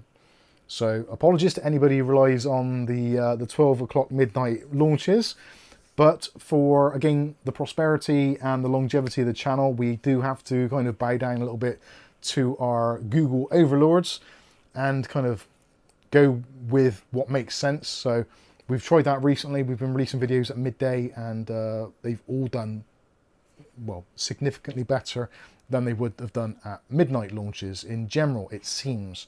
So we'll be doing that for the foreseeable. So if you're getting to midnight and you're thinking, well, where's Mike's video? It'll be midday. Potentially there will be one on Thursday, which is an embargoed video, which will probably be later on, so around about 2 PM, due to the time differences, etc. So yeah, there'll be a slight delay on that one.